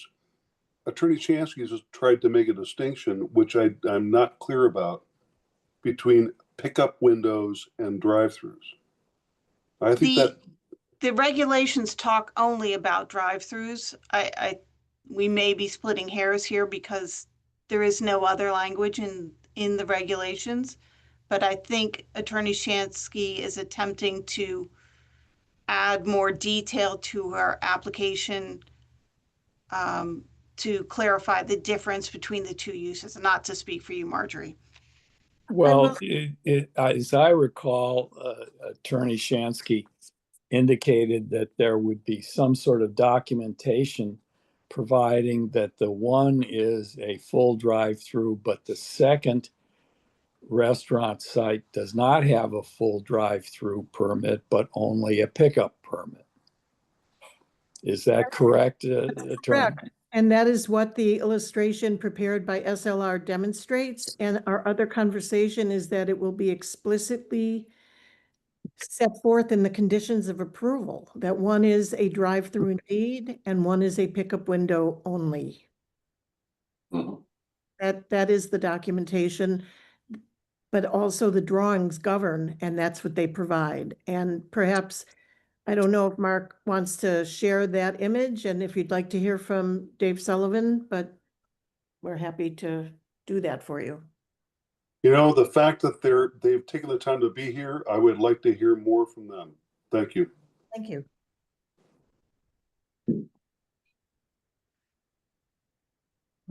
Mark Langcor here for the record. What I'm going to do is just share the screen, and I guess, unless, and again, this is really comes from a traffic perspective, queuing and making sure circulation is correct.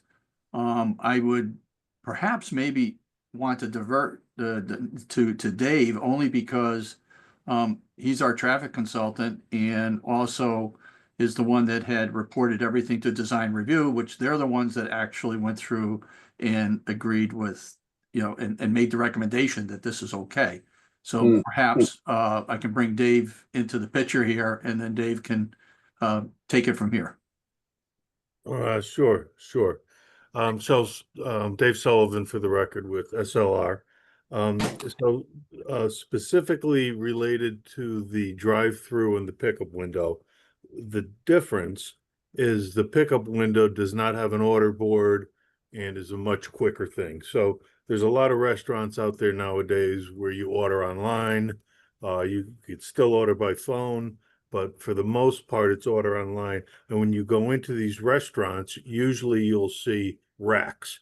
And those racks, you walk in, you park, you walk in, you get whatever you ordered, you go back to your car, and you leave. It's already paid for, it's already prepared, and it's waiting for you.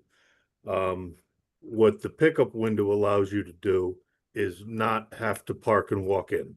So basically, you come around, the food is already ready, you're not making an order, so there's not the time required for the pick. I'm sorry to interrupt. So a pickup window technically is basically a pre-ordered food order, and you're simply picking it up. It's like going to get your laundry. Yeah, precisely. Right? Yes. Okay. So I want that distinction to be very, very clear. I hope people don't get confused and go to a pickup window and think they're going to be able to order something. No, I think it's becoming more and more common And I think we'll see this because it is a more efficient use of areas, so you're not. Of course it is. Yes, I agree. So, I think the biggest distinguishing trait is there's no order board. So it'll be clear that it's a pickup window, and if you were to go in there, there's ample bypass. Once you find out you can't order, you might do that once, but it'll be a learned thing. Now, on the other side, that is a traditional drive-through. And as we indicated, it meets all the criteria for the drive-through. The queuing meets the not only industry standards, but it also meets the DOT standards, who did a study for this type of drive-through. So it meets that. It meets the circulation criteria. It meets the width criteria. It meets the criteria that it's a separate lane. It's not interrelated to the rest of the parking fields. And it was demonstrated with some questions and some revisions that were actually made that it will not affect the rest of the traffic operations in the shopping center. So it's really a separate entity that meets all the criteria for drive-through service in your regulations. So I think that's hopefully gives enough color to it so you could see, number one, what the difference between the two are, and number two, that we meet the criteria of the special exception. And I'm going to take a risk here and possibly going off topic a little bit. But I think it does relate to, quote unquote drive-throughs is, have we seen a traffic study? Yes. Okay.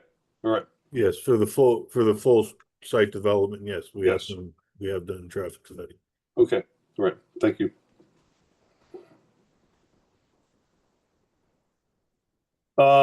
Anything further from Mr. Landcore, or I have a question from Mr. Harrington. Yes, in regards to the traffic study, because I go by that area every day on my way home. And they were talking about how much delay there would be there and what it takes. And someone had asked about the interaction with that stoplight with other stoplights that are relatively close, or the other stoplight that's close. It's by where exit 57 gets off as you're coming southbound. I'm curious about when the traffic study happened, because like the week after that, I came home and I was stuck more than halfway up that off ramp because people were waiting to turn right because it was backed up from that light all the way over to the light in front of the site there. So it was, and it wasn't a Friday. I don't think it was. And so I'm just curious if the traffic, if this was done a few years ago, like during COVID, when there was much less people on the road. I'm just curious when that was. Yeah, it was not during COVID. I could find the precise dates, but if you recall, my colleague was here at the last hearing, and what came up was that did we look at worst case summer conditions? So he applied the factor for summertime, and also the two new stores that are going in the shopping center across the street. We added that in too. So there's and we essentially found the same resulting levels of service. Now, I live in Brantford off of Route 1, and I know it could be high, it's Route 1, and there are times when there's events, whether they're on I-95 or things like that, where you can't really design for that. Those things happen. We have studied these intersections, not necessarily this the the site driveway intersection, but the ramp intersections several times over the years. You know, we did the original site here. We did the Dunkin' Donuts up the street. We've counted a couple of times for this particular site, and we've generally gotten similar results every time. So those are normal conditions. And one thing I'll if I could remind the commission, back when we did the original one, now granted it was only for the residential, but it was around the same time as the shopping center was being approved.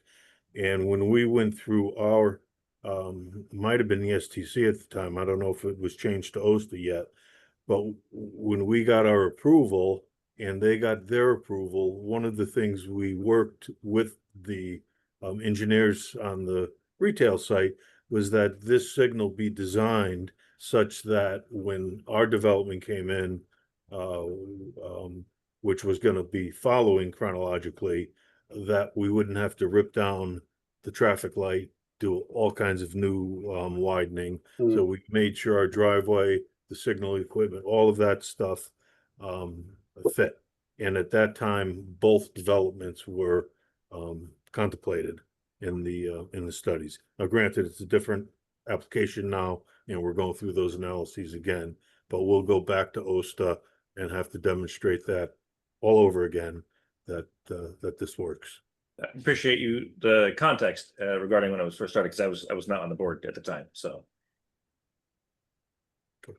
I would just further say, Mr. Chairman, that the comments I made about Joe Versteeg's code review for the handicap location and number of parking spaces applies equally on the commercial side, including for the restaurants and drive-through facilities. So, and Mr. Versteeg's resume is appended to that letter. I believe, subject to any more questions from the commission, that we have discussed each of the special permit criteria and established our eligibility for the commission's consideration of the drive-through and pickup window on the development. So this hearing may be subject to the public, ready to close as well. I think that we've heard important distinctions between pickup and drive-through, and while the special permit for 2 drive-throughs are not technically 2 drive-throughs. They are, is that correct? That's correct, but there's no other mechanism. I understand. I just want to be it's clear with, I want to be clear with any of the public that are in attendance and all the commissioners. It's analogous to, but less than. Yes, I would agree. It may be 1.5, maybe 1 1/4, or maybe, could be fractional. But I think it's an important distinction, and I think it's helpful to the commissioners that are in attendance. Thank you. Thank you. So, Mr. Chair, yes. Mr. Chair, it may be helpful to ask Mr. Gordon if he has any additional comments or concerns to get that on the record. I'm more than open to that. Mr. Gordon. Thank you, Mr. Chairman. Generally speaking, I have no objection to the 2 drive-throughs. Just a reminder that a pickup window does not mean that you will not have a queue if an order is not ready. The plan also seems to indicate that loading vehicles will be accessing the loading area through the pickup window slot there. And that goes to some of my comments about circulation. Any vehicle leaving any of the pickup or drive-through windows will still, generally speaking, navigate through the entire parking lot unless they're exiting the north driveway to go southbound on Route 1. So failing that, those are my only comments. Okay, Mr. Gordon, can you just state your address for the record? Okay, I'm president of Codispodian Associates, 263 Boston Post Road in the town of Orange. Thank you. Thank you. I see no other hands raised. Yeah, Mr. We should ask if there's anybody from the public who would like to testify on this matter. I'm more than happy to.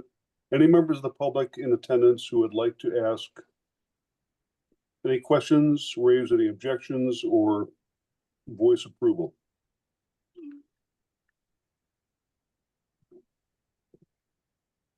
I see none. I don't see anybody either. Okay. Mr. Chairman, if I may, I'd just like to say that you've heard from the both of my professional engineers as to the appropriateness of the layout of this commercial side, including for the drive-through and the pickup window, and that there's not any deviation from meeting the code requirements represented by the comments that have been made by Mr. Gordon. So we've responded to all of the concerns that he has raised through the course of this. That's what my July 2nd letter is addressed to specifically. But if you have any lingering questions, please ask them of Mr. Sullivan and Mr. Lancourt. Thank you. Thank you. There apparently being no public comments, objections, or voice of approval, and there being no remaining questions of commissioners. And are we at a point where we can close the public hearing on this item? Yes, if you so desire. Okay, I so desire. Very much so. I would move that we close the public hearing on the 2 drive-through application. And I'll second that. I would think that there would be a commissioner who would jump forward for that one. Thank you. I'll second that motion. Yeah. Okay. So we will take a vote. Mr. Joyce? Yes. Mr. Harrington? Wait, Yes. this isn't going to go too much longer. Mr. Harrington? Yes. Oh, Mr. Pritchard? Yes. Mr. Sands? Yes. Bill Freeman? Yes. And I will vote yes. Okay, Mr. Chair, the last item under site plan reviews is the continuation of the site plan review for this project. 1940, 1960, and 1968 Boston Post Road, map 79, lot 41, map 78, lot 42, map 78, lot 43, map 78, lot 39, map 78, lot 1, zones SC and BMU. The agent is attorney Marjorie Shansky for the applicant owner, Robert Sachs, principal of 1940 Boston Post Road LLC. This is the site plan application for proposed mixed-use development, including 162 multifamily residential units, retail, drive-through fast food, drive-through coffee shop, and a restaurant. All right. Given that we cannot approve any of these until we get inland wetlands, is there anything we should do with this? Yeah. I think if Attorney Shansky has additional information to present, we should take that. And then if Mr. Gordon has any comments All right. for the Well, record, we should take that. We will entertain, Attorney Sanchez, do you have any additional comments about the site plan reviews for? I thank you, Mr. Chairman, Marjorie Shansky for the applicant with my team. The applicant has placed before the commission a zoning compliant site plan. There is no countervailing evidence that this is not a zoning compliant site plan. There are 2 zoning charts that are shown on the plan set, and all of the standards, all of the applicable standards of the zoning regulations are met. Mr. Chairman, I don't want to look through the rearview mirror. I do want to say, because it was raised earlier in the evening, that the site preparation that went on after my client acquired the property in about 2020 is in furtherance of the residential development. It is within inches of the site plan as approved. And the commission may be interested to know that the Wetlands Commission required weekly reporting. It was monitored very closely by the Wetlands Commission, the excavation activity.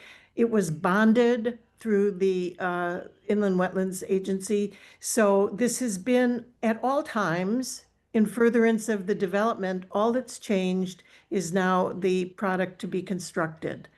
And for Guilford, where the Open Communities Alliance describes 90% of Guilford's housing as single family, and where currently the Department of Housing Affordable Housing Appeals List shows Guilford to have only 2.33% affordable housing. Yes, we're only adding 20 units, but it's 20 important, critical, needed units, and 142 other units of housing that offer a variety in the housing portfolio for the town of Guilford. And the commercial component provides good ratables for enhancing the grand list and providing services for this side of Guilford, which is enjoying development at different sites and now and in the future. So it is a zoning compliant site plan. Mr. Landcore is here. He can demonstrate it. We have responded to all of the memoranda. The town engineer, we have proposed road improvements in the vicinity of Flag Marsh or at the intersection with Flag Marsh. We have been accommodating in every respect to all of the commentary that's come at us from the peer reviewers and from town staff. And I am saying that there is no question that has been left unanswered. And if any of you have any concerns that are outstanding, please ask us now. We're more than happy to talk about the details of this development that's going to be a very wonderful addition in Guilford. Mr. Landcore, do you have anything? For the public record, it's Mark Lankor with Dymar Principal at 800 Main Street South in Southbury, Connecticut.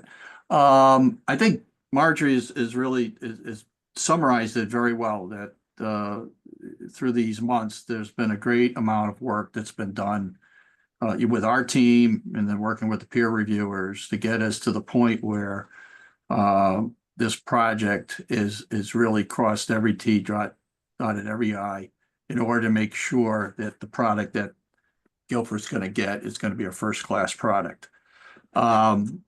We have, in going through wetlands, as Marjorie's alluded to earlier, was stormwater. Stormwater has been completely addressed, both from a quantity and a pollutant renovation standpoint, to the point where the Wetlands Commission is feeling very good about the fact that the products that we've been developing in terms of the kinds of stormwater treatment train is in keeping with the Connecticut DEP manual and the manual here, which is part of your regulations, which you refer to under certain sections of the zoning regs for compliance with DEP.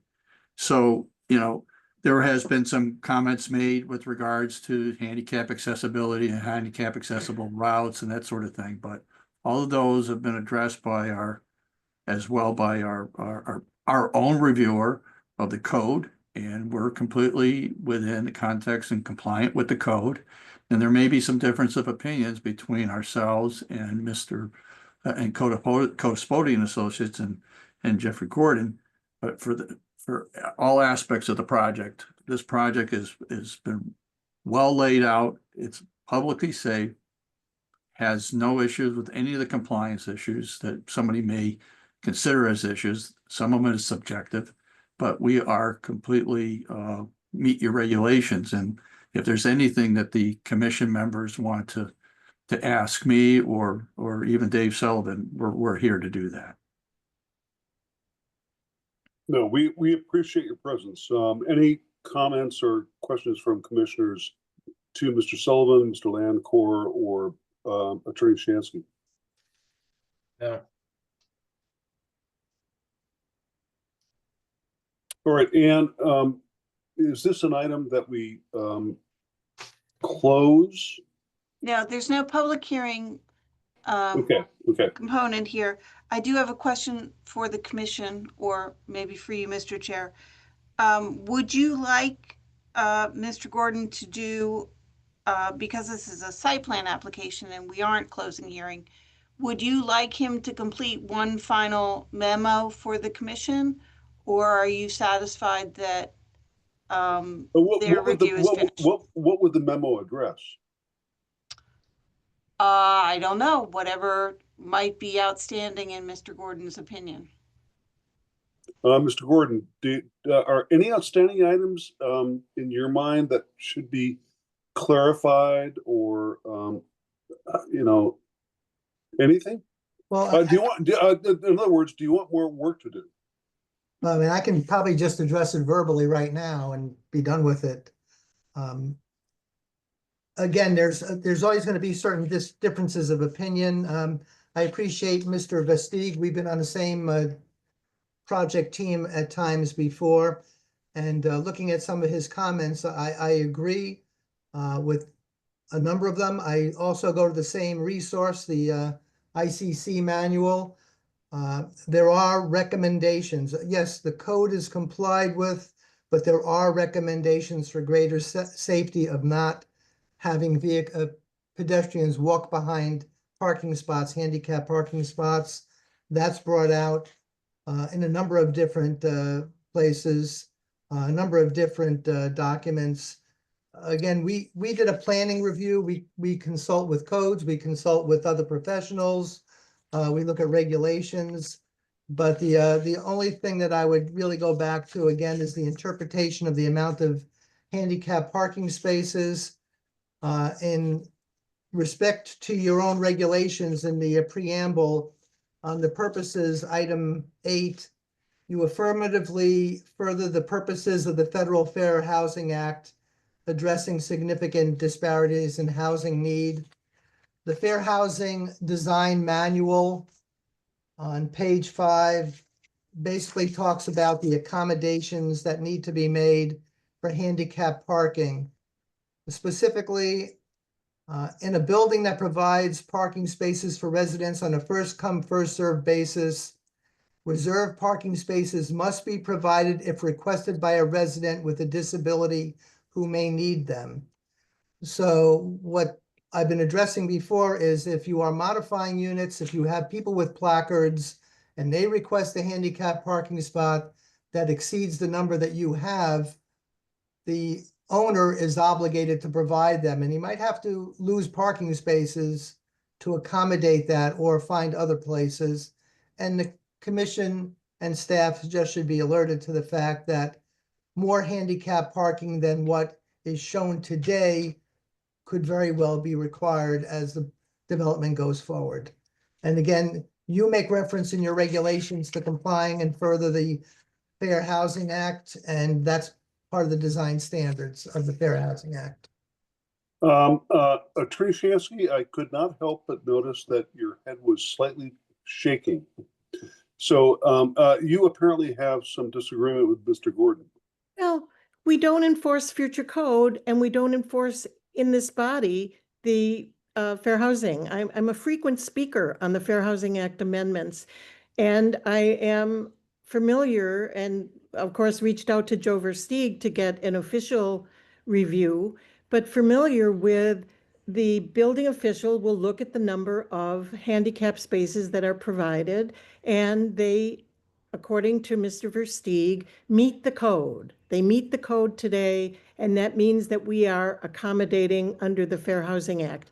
It is also the case that in the future, should somebody come to the manager and say, here's my doctor's excuse, and I need a space that's close to the entry, or whatever the circumstance is, and they may demonstrate themselves to be eligible for a reasonable accommodation under the Americans with Disabilities Act or the Fair Housing Act amendments, and we will accommodate them. But that is not a matter of code conformity for purposes of having a site plan reviewed and approved. And indeed, this is a site plan that has been presented to this commission in accordance with the requirements, the specific requirements of the Guilford zoning regulations. And what Mr. Gordon is talking about is not relevant, not germane, and not part of what you tally up when you're reviewing code compliance under the zoning regulations. There's a problem that the building official wants to see differently. We'll deal with that at the building department level. And if a space moves from here to there and doesn't affect the parking count, it shan't affect the decision either. So Right. it's a non-issue. Okay. Thank you.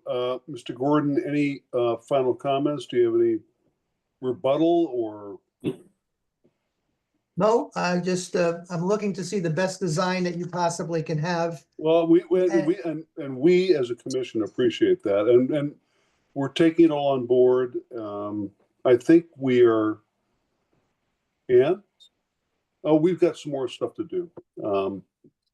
We have some more items on our agenda, which. Mr. Chairman? Yes. Yeah, Mr. Hoyt. ex officio member has been sitting here listening to this wonderful discussion this evening. I do have a question for Attorney Shansky. Thank you very much for pointing out that Guilford is woefully behind our allotment of affordable housing units based on the state targets. As I'm sure you realize, we have a requirement for inclusionary zoning, which requires certain numbers on this property. I have one question. Would the developers be willing to consider doing something more than what our inclusionary zoning requirement is in order to further our efforts to get closer to the target that you mentioned earlier? I'm sure you can appreciate that that is not a question I can answer spontaneously. Absolutely. I understand that completely, but I think you brought up the topic, and given what has transpired tonight, I think in the spirit of what appears to be cooperation, that there's an opportunity for even more of that in the future. Thank you for your comment. Thank you. Mr. Chair, I would suggest if there are no more comments that the commission vote to continue this discussion to the next meeting. I love that suggestion, and I will entertain a motion. Before a motion, one real quick comment. I'm gonna be quick. There's a lot of talk about meeting the regulations, and just something comes to my mind, and this is not a complaint. It's just a thought that I would like everybody to bear in mind is regulations are the bare minimum. It's not necessarily a thing that we have to just barely meet. Sometimes it's a thing that we should exceed. I'm not saying that I think you need to do that in this case per se, but it's just a thing I think we should all bear in mind. I think what you're talking about is, well, the spirit of, interpreting the code, the spirit of the code, the meaning of the code, and not just the words of the code. Is that what you're saying? To a degree, yes. Thank you. If I may just interject one comment on that. For site plan review, it's essentially an administrative act by the commission.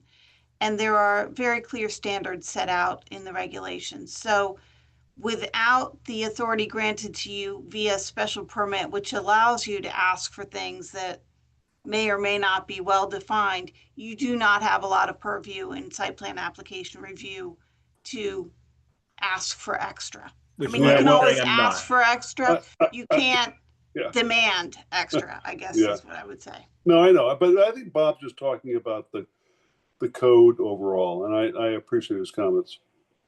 John, one reaction to that conversation. Before I retired, I was an ICC member, participated in many forums on building code development.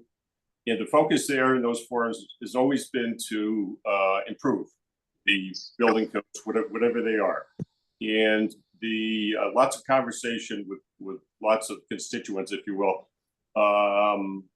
builders, insurance people, fire service, all at the table to talk about how can we make things better, safer, and improve.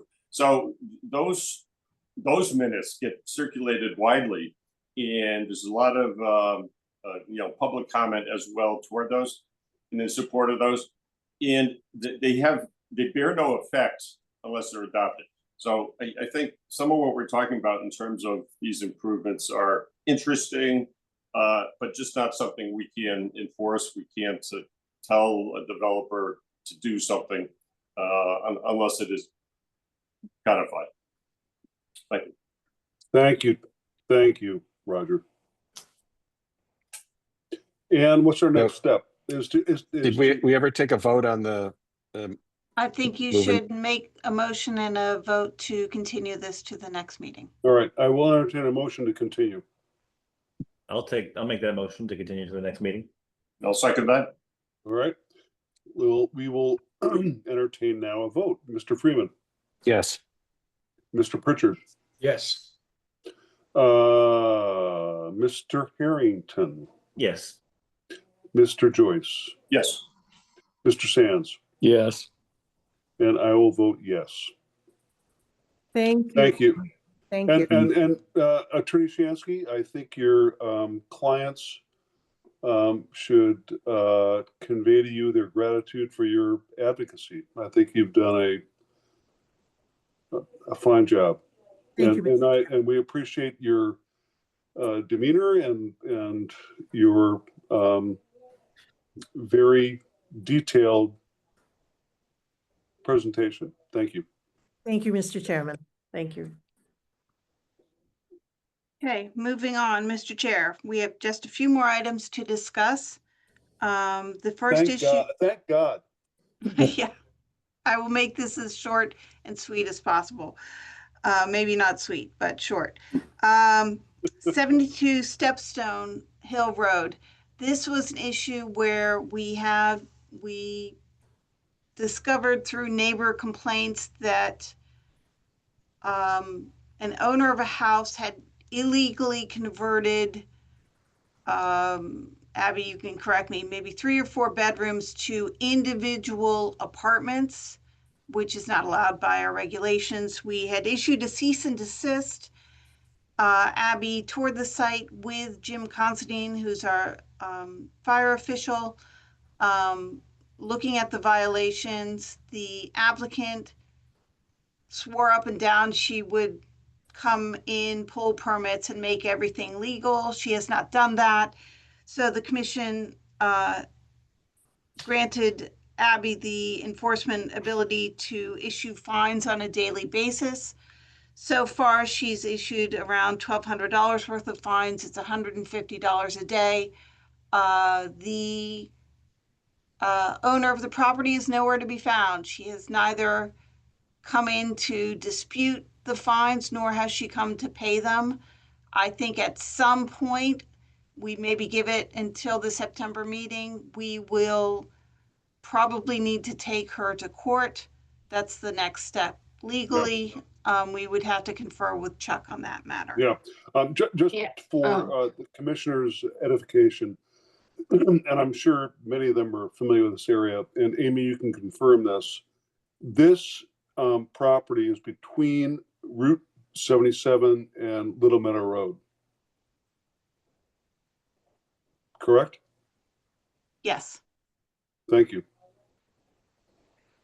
Are any other commissioners familiar? Abby, did you want to say something? Yeah, I have one comment.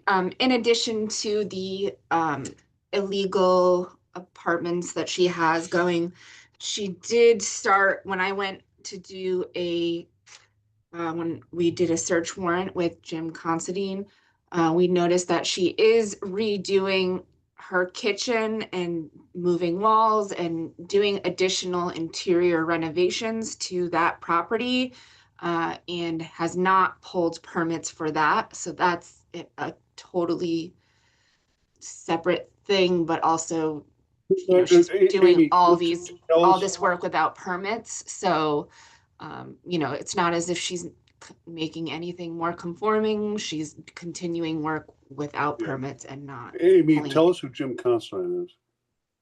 He's the fire marshal. Thank you. So I just wanted to let the commission know that in addition to that, she's doing other unpermitted work, and I All right. double checked with the building Has she- department and she has not pulled any permits. So has she been notified that she could be in court? Not yet, but we will come back to you so you can make that decision in September. You know, something we hate to do, but you know, if someone is just blatantly doing this, we can't let it go by. No, if you're going to enforce, you have to enforce. And make it consistent. Yep. So Amy, thank you. Abby, sorry. Abby. Abby, thank you. And, you know, we don't envy you your job, but we appreciate what you do. Okay, next.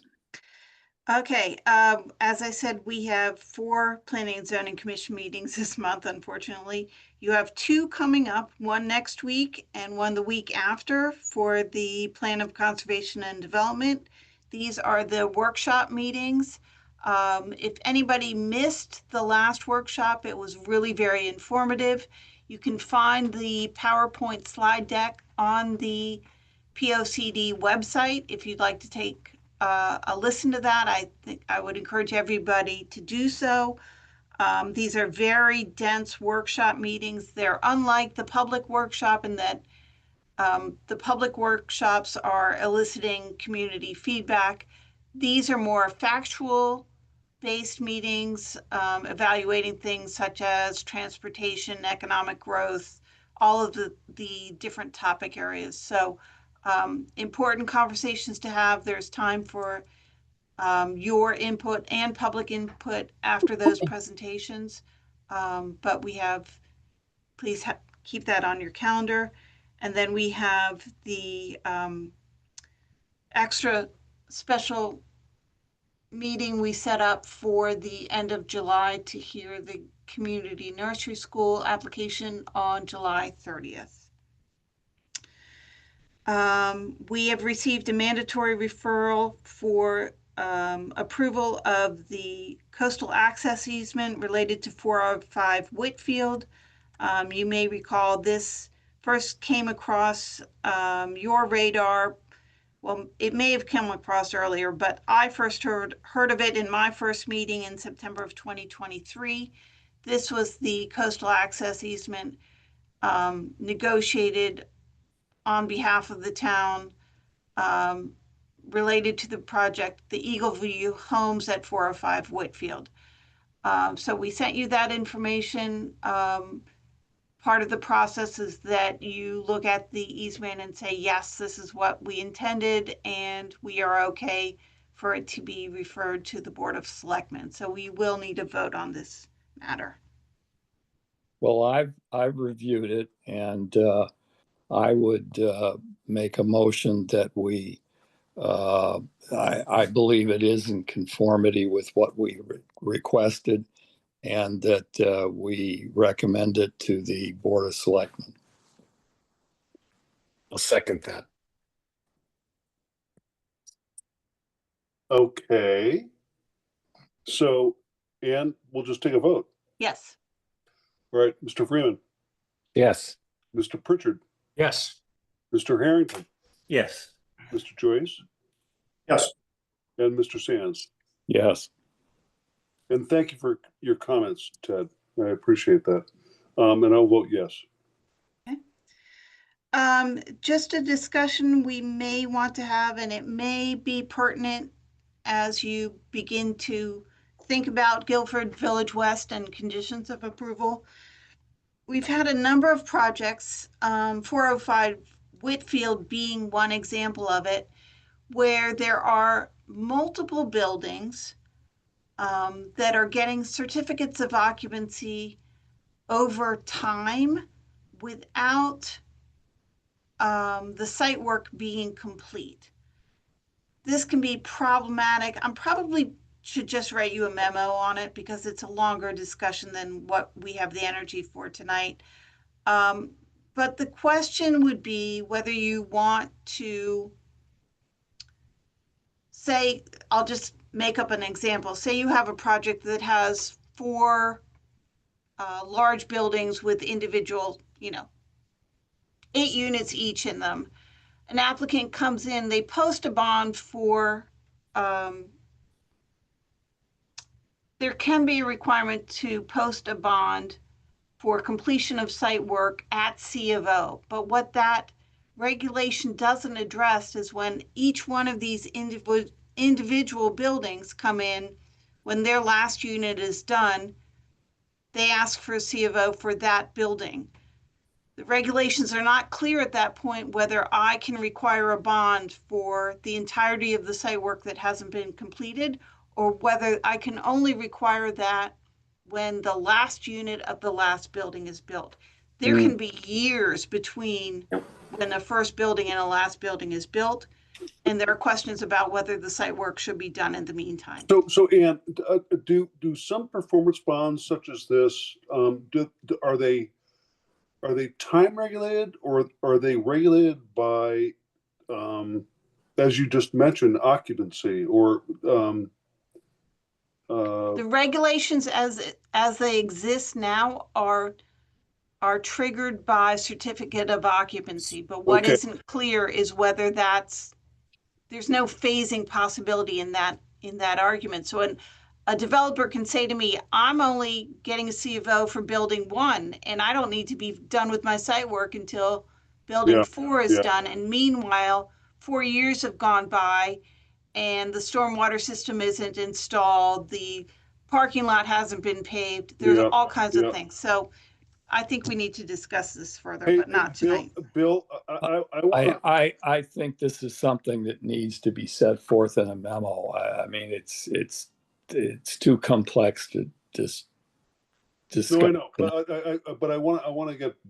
I think you're right, Ted. I would agree with you. I think that we need to have some proposed parameters for these types of performance bonds.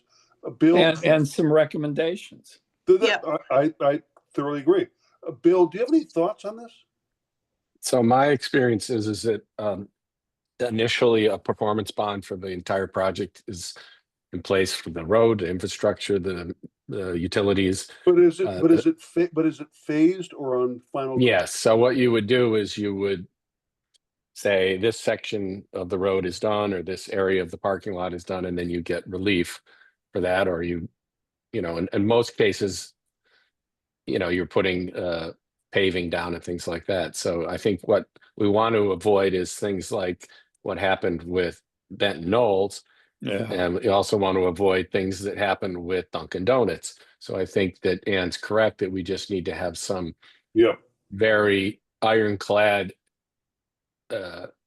process to not allow bonding to escape us, and also to make sure that things are done, I think, in a proper order, so that, as Ann said, the parking lot's paved when the people move in.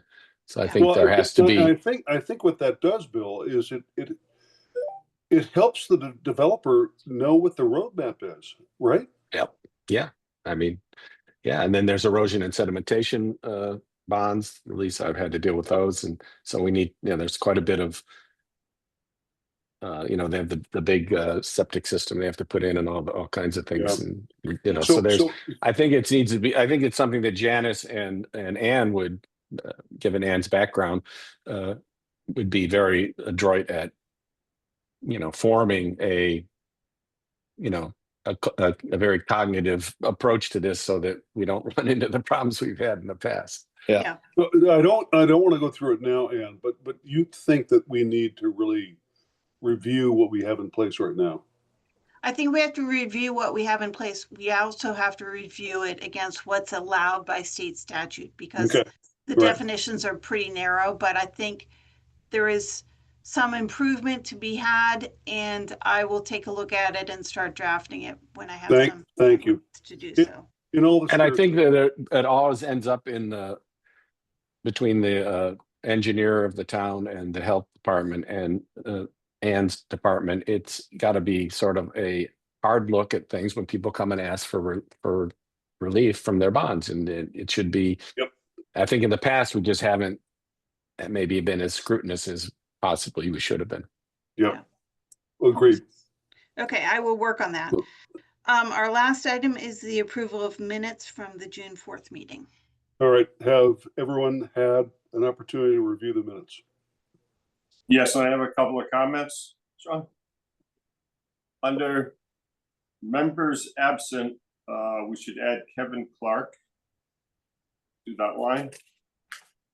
Which minutes are we talking about here? June Wednesday, 4th. June 4th. Ah, okay. And also on page 5 of the minutes, near the top, there's a line, Attorney Marjorie Shansky clarified that the project meets Guilford's 12.5% requirement, when in fact on the tape, she said 12%. So that 12.5 should be changed to 12. And separately, I'd like to point out the line above that, Larry Rizzolo mentioned 12.5% himself. And that's correct. That's what he said. So that shouldn't be changed, but we should change Attorney Shansky's comments to reflect actually what she said. Thank you. Any other comments by commissioners?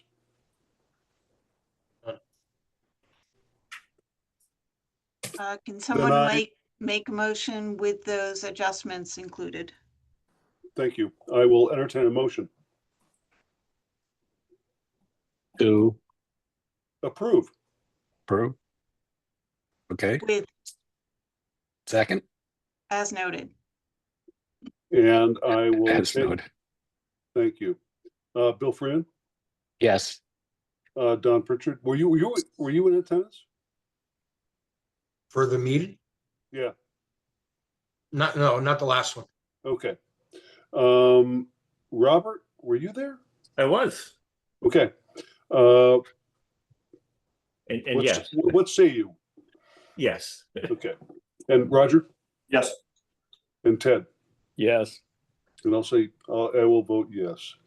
So, Ann, I think I can assume that we're done, and that I can assume also, maybe I shouldn't expect this, but I think I can expect a unanimous decision to adjourn. I would hope so. You got that one right, Sean. Yep. All right. Gentlemen, no conversation. and Abby, thank you so much for, thanks for your patience, your attention to detail. It showed tonight. Thank you. Thank you. Have a great night. Thank you. Have a good holiday this weekend, folks. Happy Be safe. 4th, everyone. And a safe one. Thank Yep, you. yep. Bye.